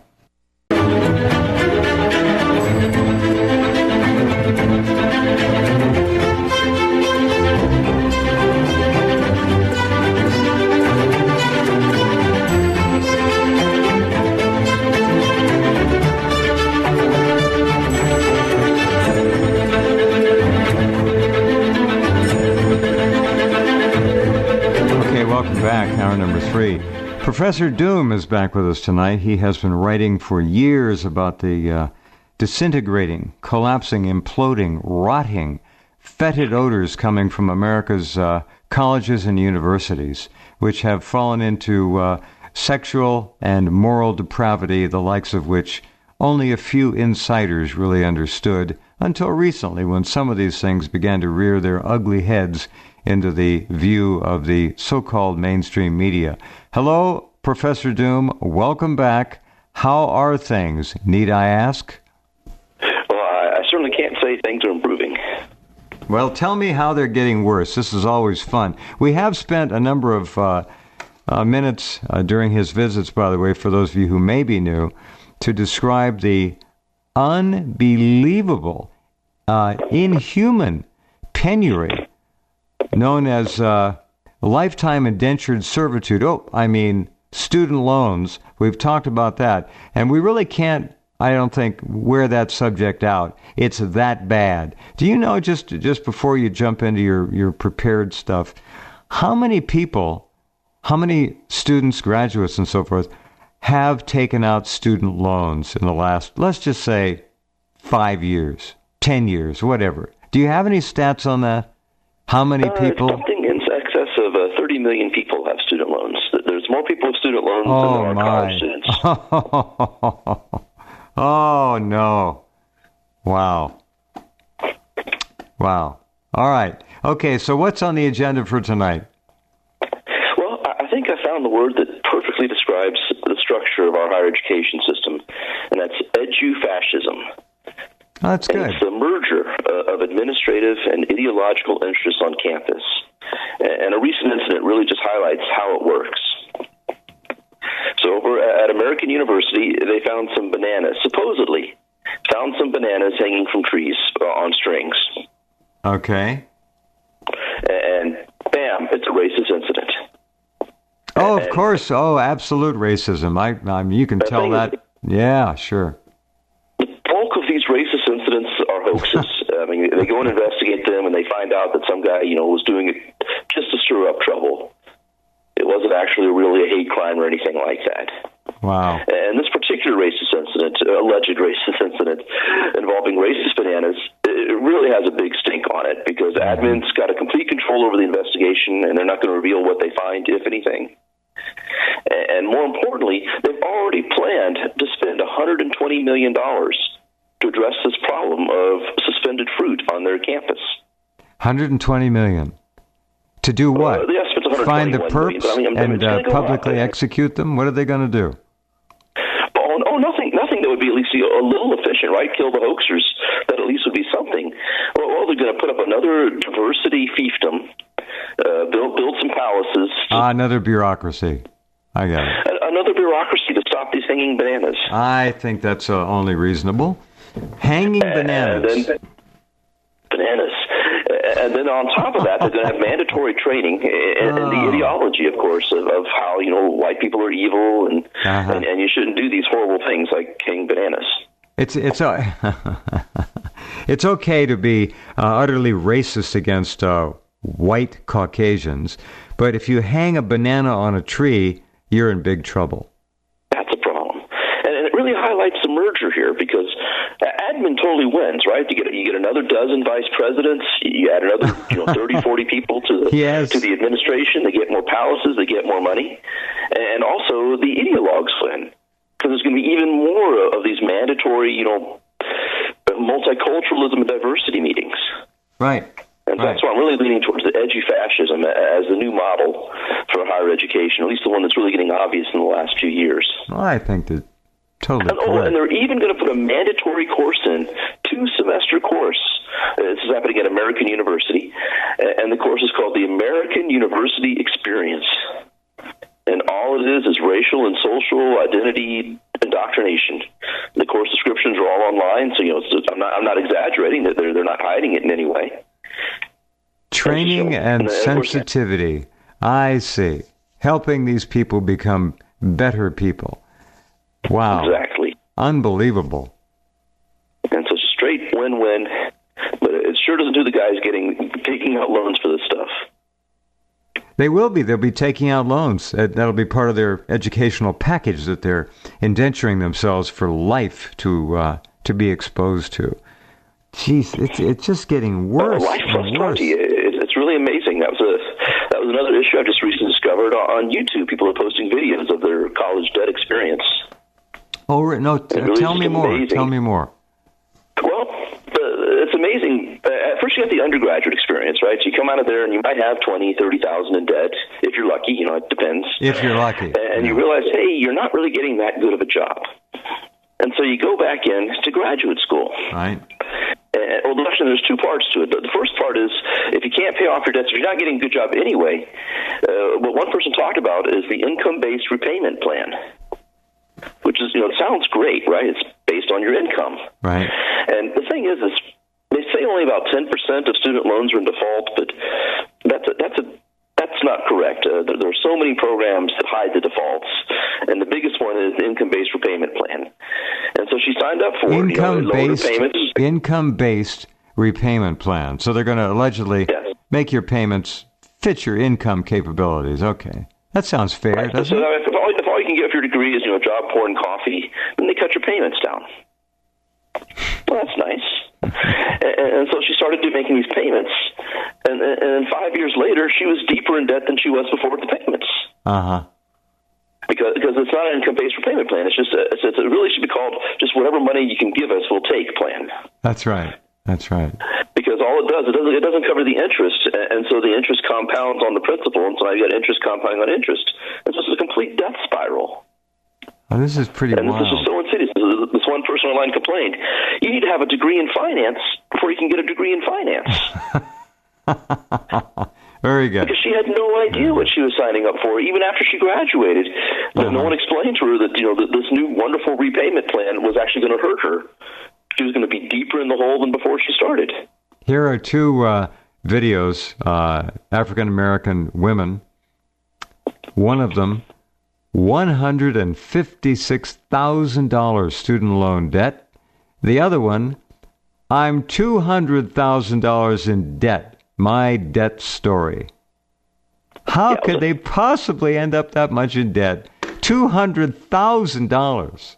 That's really something. Well, one is to get involved in these repayment plans and destroy them.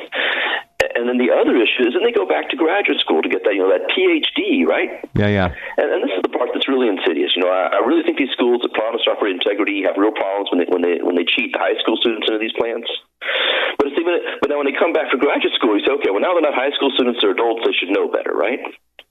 But there's still a problem with integrity here, because when you go deep into debt to get your PhD, well, a PhD or your graduate level degree, you're going to be working in higher education. And these colleges, they know that they're only going to pay the professors $20,000-$30,000 a year. And so they know the professors aren't going to make enough to pay back their student loans.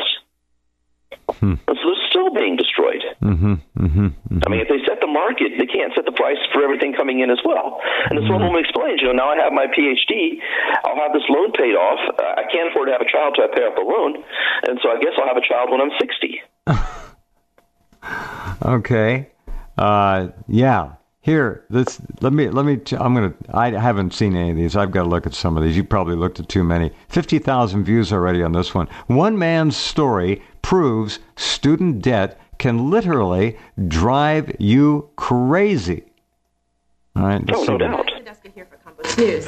The extent of America's student loan crisis is well documented. More than 43 million Americans carry a total of $1.3 trillion in student loan debt, a figure that's more than 1.3 trillion now. You're right. You had it right. Double the country's annual military budget. Nearly 3/4 of all four-year college graduates entering the workforce are indebted at an average of some $25,000 for public school grads. 3/4 of college graduates. The date on that video, I really think it's closer to 1.4 trillion now, although really these numbers are so huge it doesn't matter much. Year in January 2017. So, yeah. This is older, but still, let's listen. $32,000 for private school grads.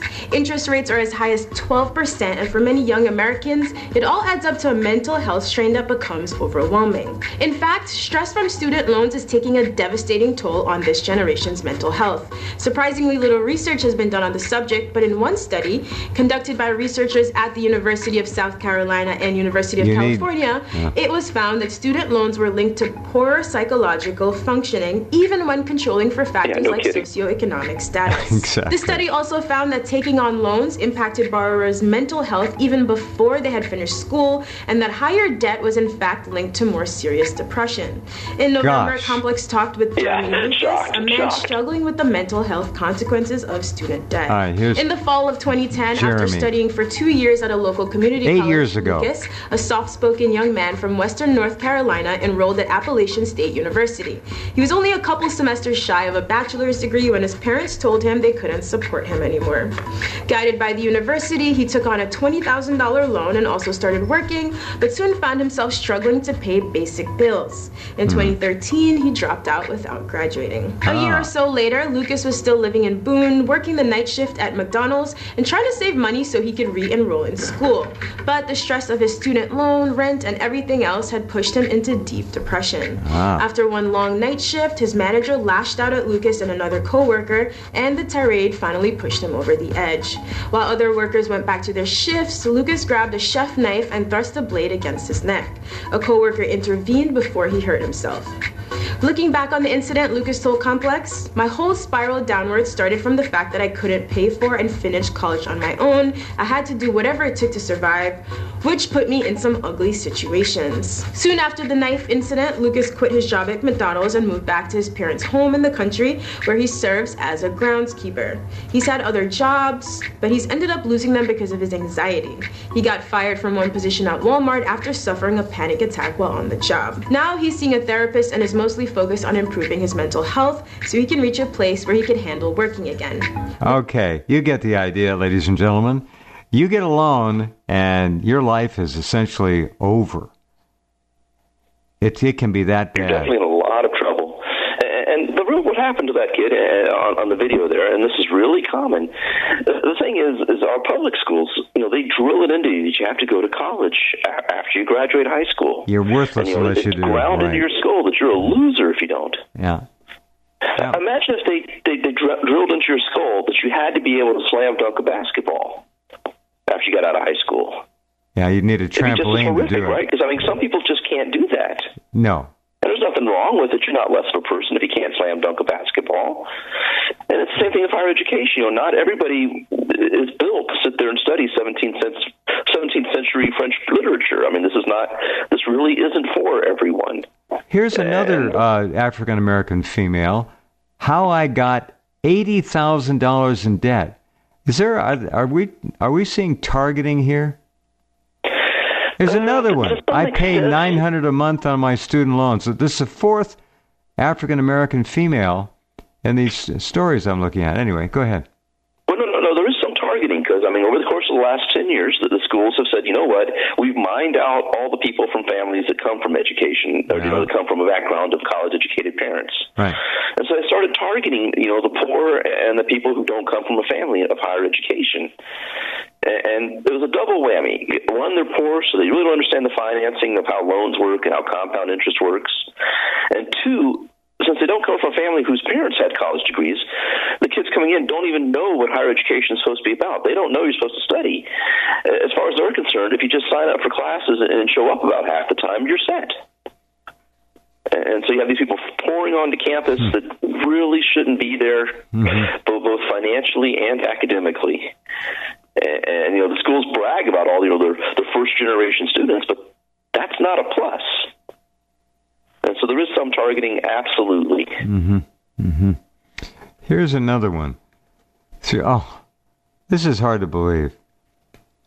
$385,000 in student loans, making a salary of $50,000 a year.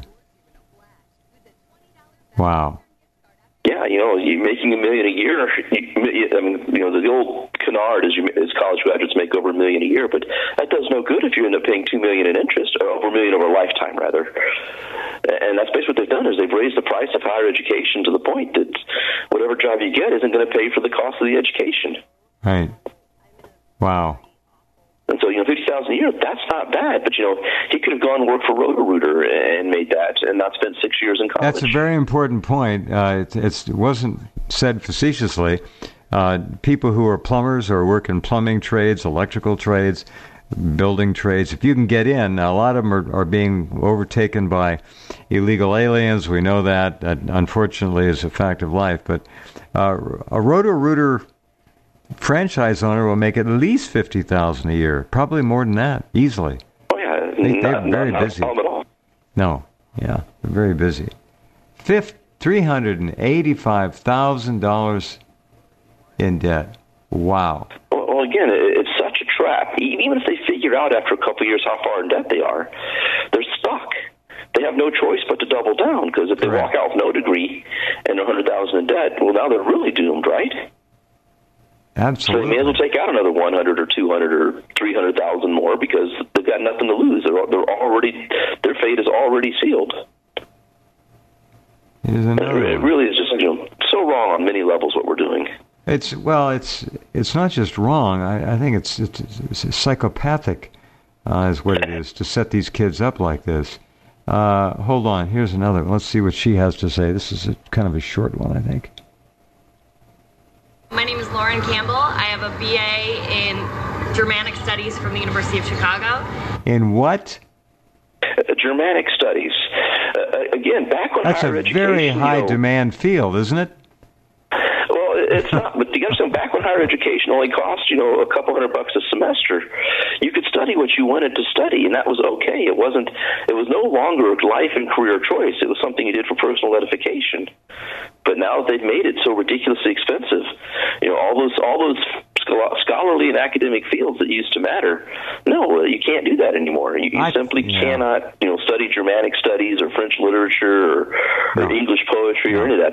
That's pure foolishness. Do that on your own time, at home, whatever. I thought she said dramatic studies for a moment there. Dramatic studies, well, that's still just an obscure scholarly field. My name is Lauren Campbell. I have a BA in Germanic Studies from the University of Chicago. She actually had to stop.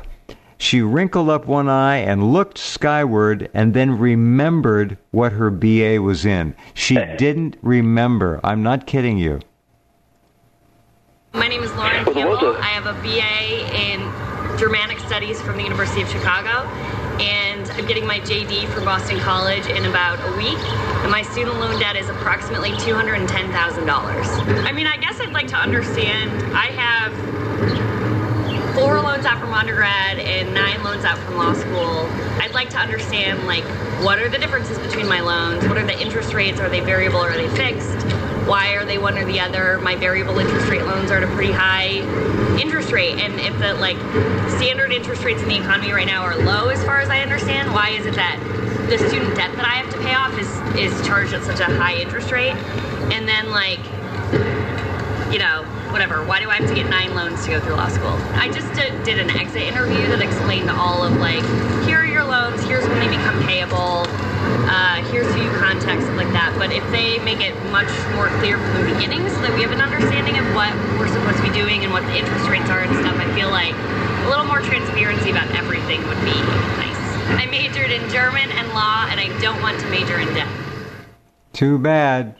You're stuck. It's funny she mentioned University of Chicago there, because there's been 2 incidents at U Chicago that really says that they're just heading right into the abyss.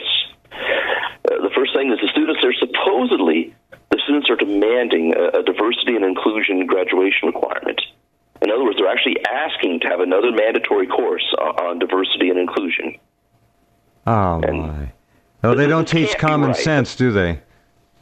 Well, it can't be right. It can't be coming from the students. I've never heard of a student saying, yes, I want to spend an extra $3,000. Makes no sense. And take another course that in no way relates to anything in my degree. No. And then the second thing they're doing at the University of Chicago, which I think combines with that, is they're going to get rid of the test scores and entrance requirements.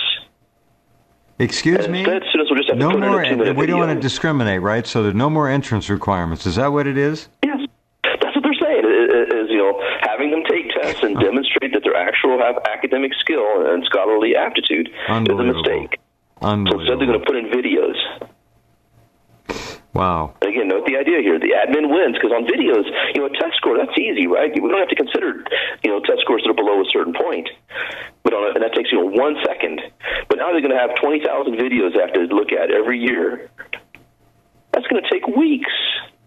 Wow. Even if you just give each video 5 minutes. Right. And then there'll be no quantitative way of saying, did this student get in because of her skin color or gender, or what else is the video? How else are you going to make your decision? How many? Once again, and the funny part is, the saying with wealthier parents, they could, hire tutors for their kids. That's why they're doing better on tests. Well, one more time, but Professor. Now the wealthier parents are just going to hire professional videographers. They may. How many people are in student debt again? You said 30 million? Well past 30 million.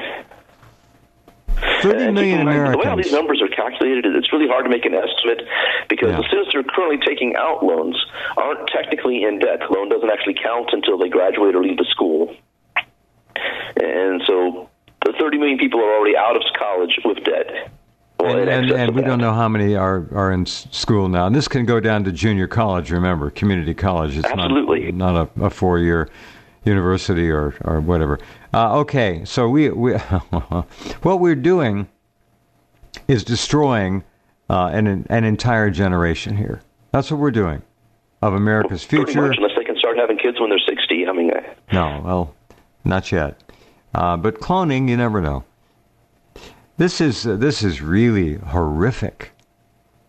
National College Finance Center. collegefinancecenter.org. Share your story. So they're trying to get people to, give testimonials here. Well, the word is finally starting to get out that there's a real problem in higher education. That was another thing I covered recently is, what schools are losing students, because coming up, this is going to be the 7th straight year that we've had less college students, and it's been dropping every year, just a few percent.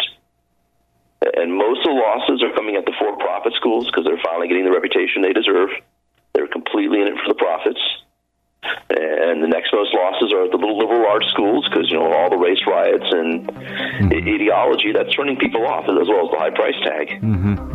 Yeah. Big state universities are still doing the best. I mean, they're the best losers, but they're still doing the best.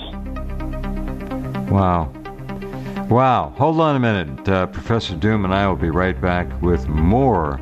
And some of you listening know people with student loans. Some of you listening have student loans, and you know all about this. Just a minute. We will continue with Professor Doom about this horror that no one talks about. Is there and some that is kind? Funny, right? I mean, over 10% of the country is being affected by this. Over 10% of the, and no one. Is there shame? Is that what's keeping it quiet, or is this something that the government doesn't want the media talking about, so more people will get looped into this trick? I truly can't care to speculate why this is not news. I mean, who cares? This should be this should be lead story material. It totally should. This should be harped on repeatedly that we have a real problem here. If Trump were a real leader or president, this would be taken care of. We're not. We have no government. Here, listen. These are... we have a government. We just don't have a rule of law. Well, it's not our government. It's a government. Yeah, well, okay. Then in that sense, you're correct. A government exists. All right. This guy... there's a bunch of people you're going to hear now. Young people. I am 30 years old, and I am currently $38,500 in student loan debt. I am in student loan debt. $23,522.01 of student loan debt. I'm 29 years old, and I have $60,000 in student loan debt. $70,026 of student loan debt. $44,000 of student loan money to get my master's degree. Today, I owe $89,000. Hi, I'm Congressman Eric Swalwell, and I represent the 15th District in California. I have about $100,000 in student loan debt. I've worked at times. Did you hear that? A congressman had I got to hear that again. Hold on. I've worked at times. District in California. Okay, wait a second. Here we go. I'm Congressman Eric Swalwell, and I represent the 15th District in California. I have about $100,000 in student loan debt. I've worked at times 4 jobs. I've been making thousands of dollars worth of payments, and I'm barely keeping up with the interest. The rent was $250 a month, and my car payment was $180 a month. I do not want to be paying off my student loan when I'm 80, when I'm 70, when I'm 60. Will I be able to afford to pay rent when my wages are garnished? Will I be able to have health insurance? I think my total loan debt has actually gone up. And the problem with these loans is that you can't get out of them. I not only majored in psychology, I majored in debt. Wall Street can borrow money at 0.5%. Students can too. If I didn't have student loan debt, I would be able to contribute more to my mother's retirement fund and support her financially. Without student debt, I would love to invest in my own production company. Okay, all right, you get the idea. And this is 30 million Americans, young people, older people. The real devastating issue here, because when you take out a loan for a car or something and you make your payments, right, you eventually pay down the debt. There's nobody who takes out a loan for a car and 5 years later and is in deeper debt than when he started. But this is the problem we have with the student loans. It isn't that these people are coming out of college with $20,000 in loan debt. It's that 5 years later, they're 30, 40, 50, 60,000 in debt because they can't pay them down. But it's a huge sign that there's a real problem, that the so-called college education is not worth what they're charging for it. And this is why there needs to be a complete repudiation or a near complete repudiation of almost all student loan debts, because this is not what it's supposed to be all about. Yes, you could charge them for it, but if you're going to charge more than it's worth every time, and they can't ever escape from it, then there's a real question of integrity here as far as how these schools are operating. Because when these people you're playing, they're not 22 years old out of college. How can we even put the word integrity on the table with this stuff? It's beyond criminal. I'm obligated to do so. Every school, to get their students to qualify for student loans, puts in writing that they will act with integrity. It's hardwired into accreditation. Mm-hmm. Generally, it's one of the first 2 or 3 things mandated by the accreditation rules, that the school will act with integrity. And so you're right. How can you possibly do that? I wouldn't, except that they already have put it in writing that they're going to act with integrity. Mm-hmm. Mm-hmm. And so it's part of the reason why these loans could be justified as repudiated, because the school is not honoring its accreditation contract on the face of it. Interesting. They know full well that they're charging way more than they should. Yeah. Okay, so we heard a congressman from California, of all states, $100,000 in debt. And he didn't know what to do about it, except why doesn't he start introducing legislation, getting co-sponsors for the bill that would do something constructive to help this? This can't go on. We can't go on as a society, clearly, with this kind of an entrapment, a destruction of human life, which, I'm sorry, that's what it is. These people's lives they're I'm not gone. arguing that point. Wow. It's completely devastating. It needs to stop. We need to reconfigure this entire system. Because when you start looking at where the money's going, it's very clearly it's not going to education, right? You have the school in Michigan that just had a $500 million settlement against it. If they can pay a $500 million settlement, then why do they keep raising tuition? And yet this other school with the racist bananas, they're going to throw away $120 million on diversity institutes. Right. Again, if they have that kind of money, why do they have to raise tuition? $120 million, that's full ride scholarship for almost 20,000 kids. Exactly. And so this money, all the student loan money, isn't even going for education. It's going right into the pockets of the people at the top and their many, many friends. This is really another issue with the whole every time we discuss this, I'm just appalled at how nobody in Congress is talking about this with any kind of volume that you can hear. How the president says nothing about it, nothing, and these kids' lives will never be the same. Never. They're scarred for life. if they even have a life left. And a lot of these people who have loans are middle-aged. Well, yes, they can't get out.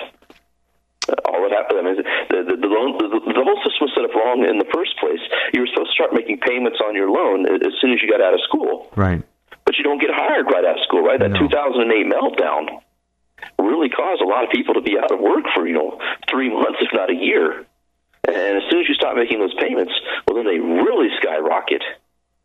And so that $20,000 loan you had in 2008 is, $30,000, maybe $35,000 in 2009. And the collection agencies involved with trying to recover apparently are absolutely ruthless, about as un-American as you can get. It's a completely vicious system, and once again, the schools, the universities should step in and say, look, we're going to handle collections because you guys are just out there to hurt the students. Yeah. But, they don't care. They have no skin in the game. They've already got their money. Right. They really don't care what happens to the kid after he graduates. They really don't care. Graduates. They don't care. Crucially important that you remember that, ladies and gentlemen. They don't care about you. Wow. Absolutely. That guy getting you to sign that loan to come into college is not your friend. And if nothing else, and the worst part is they try to get the parents to co-sign or the grandparents. And let me say it again: there's under no circumstances should you co-sign a loan to pay for a student tuition. Every single time, I've got plenty of friends, and their kids are going, to university or whatever, and they come and ask me because they're told. The admin tells them, "Well, look, if you get your co-parents to sign the loan, that's all you're going to get into school." And I go back and tell them, "No.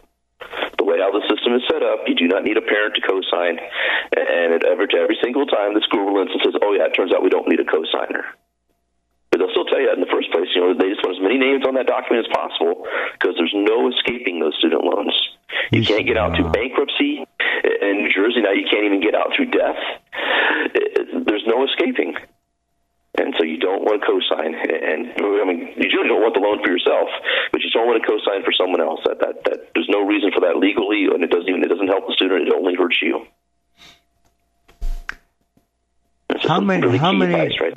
How many students graduate and are actually able and successfully pay back their loan? Now, I'm not talking about a $3,000 or $4,000 loan. I'm talking about something substantial, $20,000, $30,000.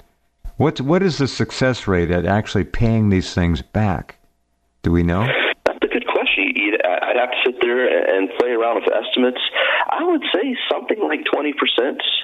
So maybe fair. I was going to say something in that arena.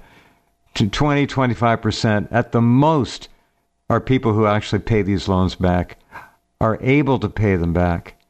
Wow.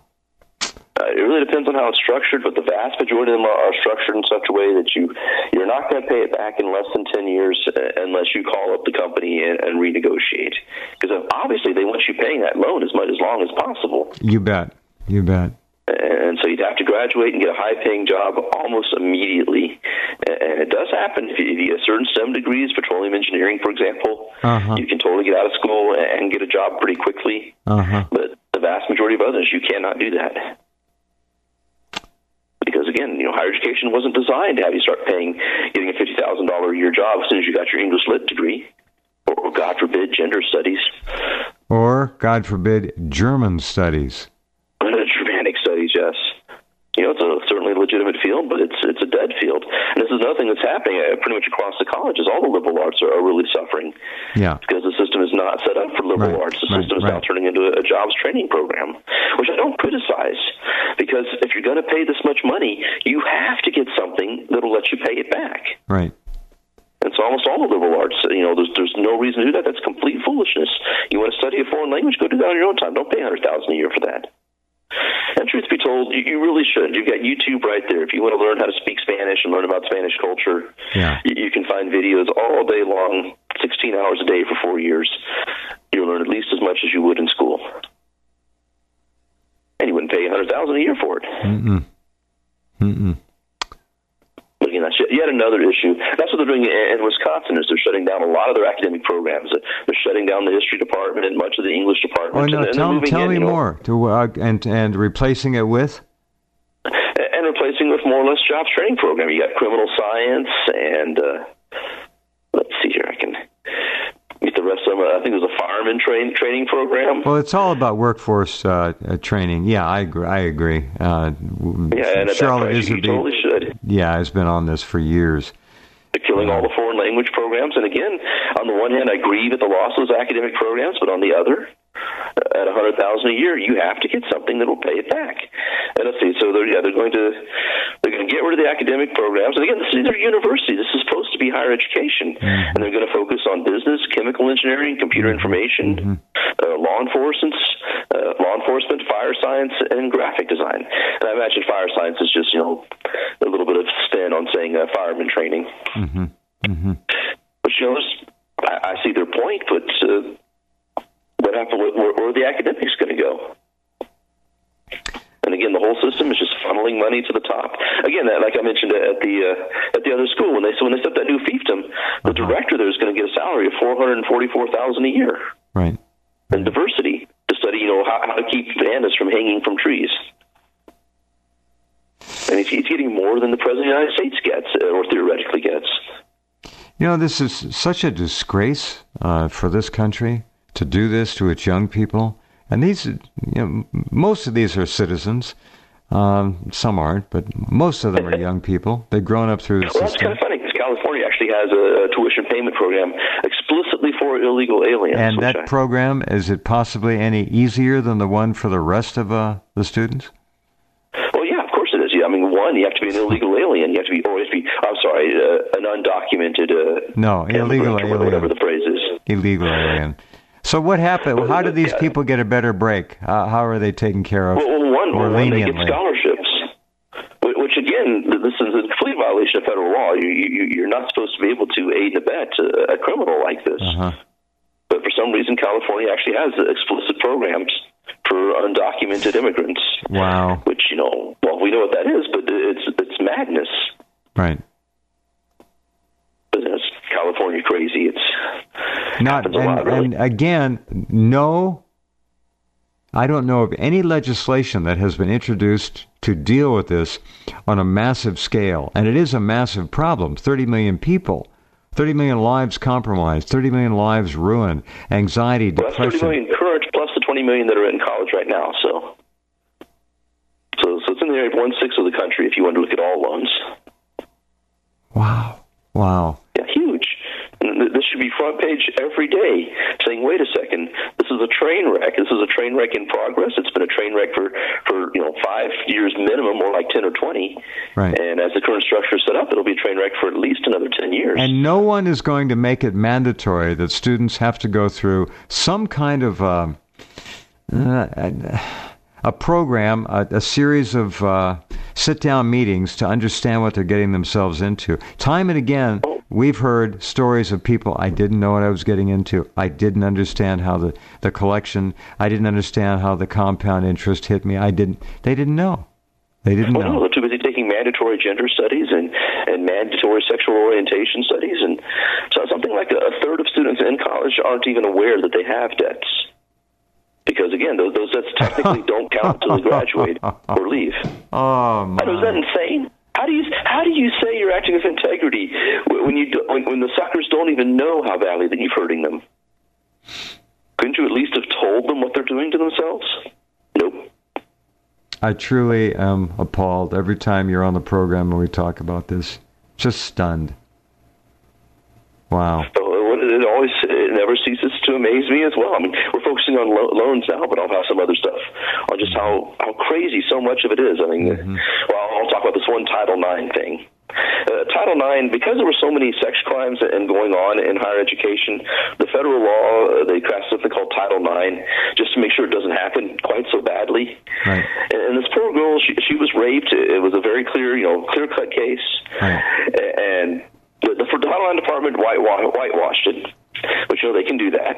But again, as per federal law, she was allowed to appeal. And because her evidence was so strong, she actually lost on appeal, or she actually won on the appeal that it was actually rape. And so the Poobah just came in, the president of the university just came in and said, no, I'm overruling the committee. This rape did not happen. Really? Just walked in, overruled the committee. Good thing we got a federal law.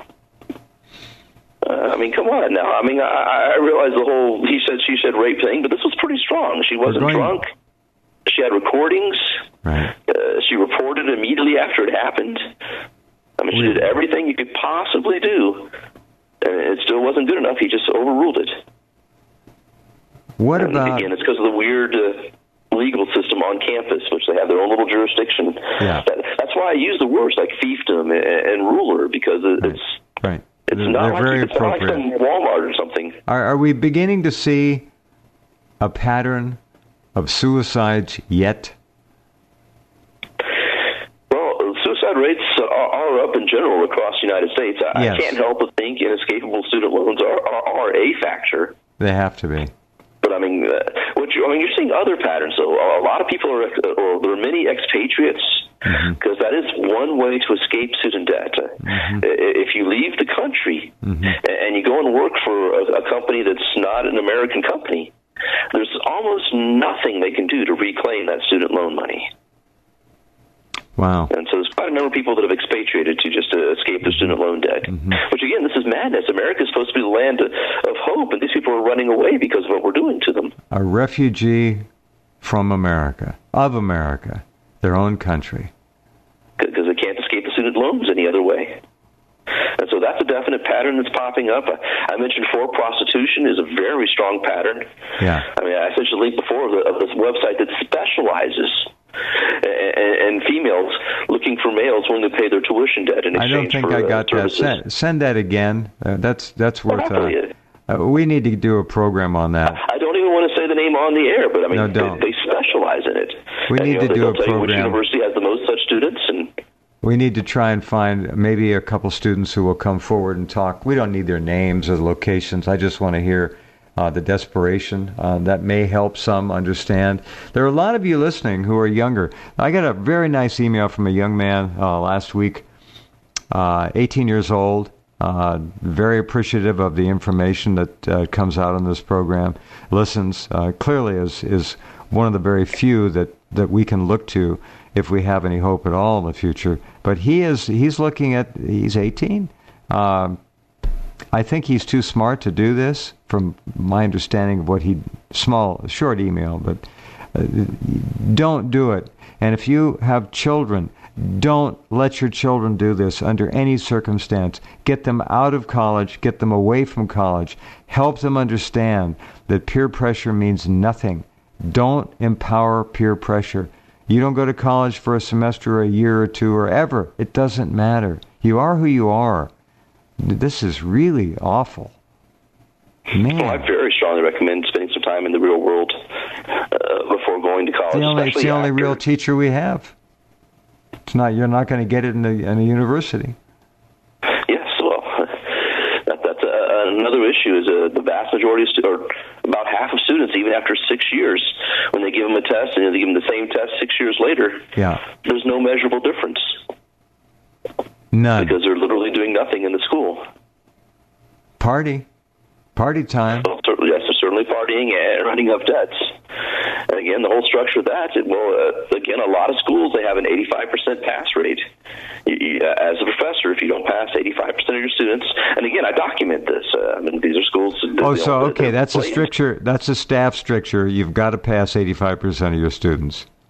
Yes. Do they have? Are more classes going pass, not pass, or do they have to give somebody a D-? How does it work now? Well, they have to give you grades. The thing is, the way how the drop system is, if you're failing a course, in many schools, you can drop that course, 12 weeks into a 15-week semester. Right.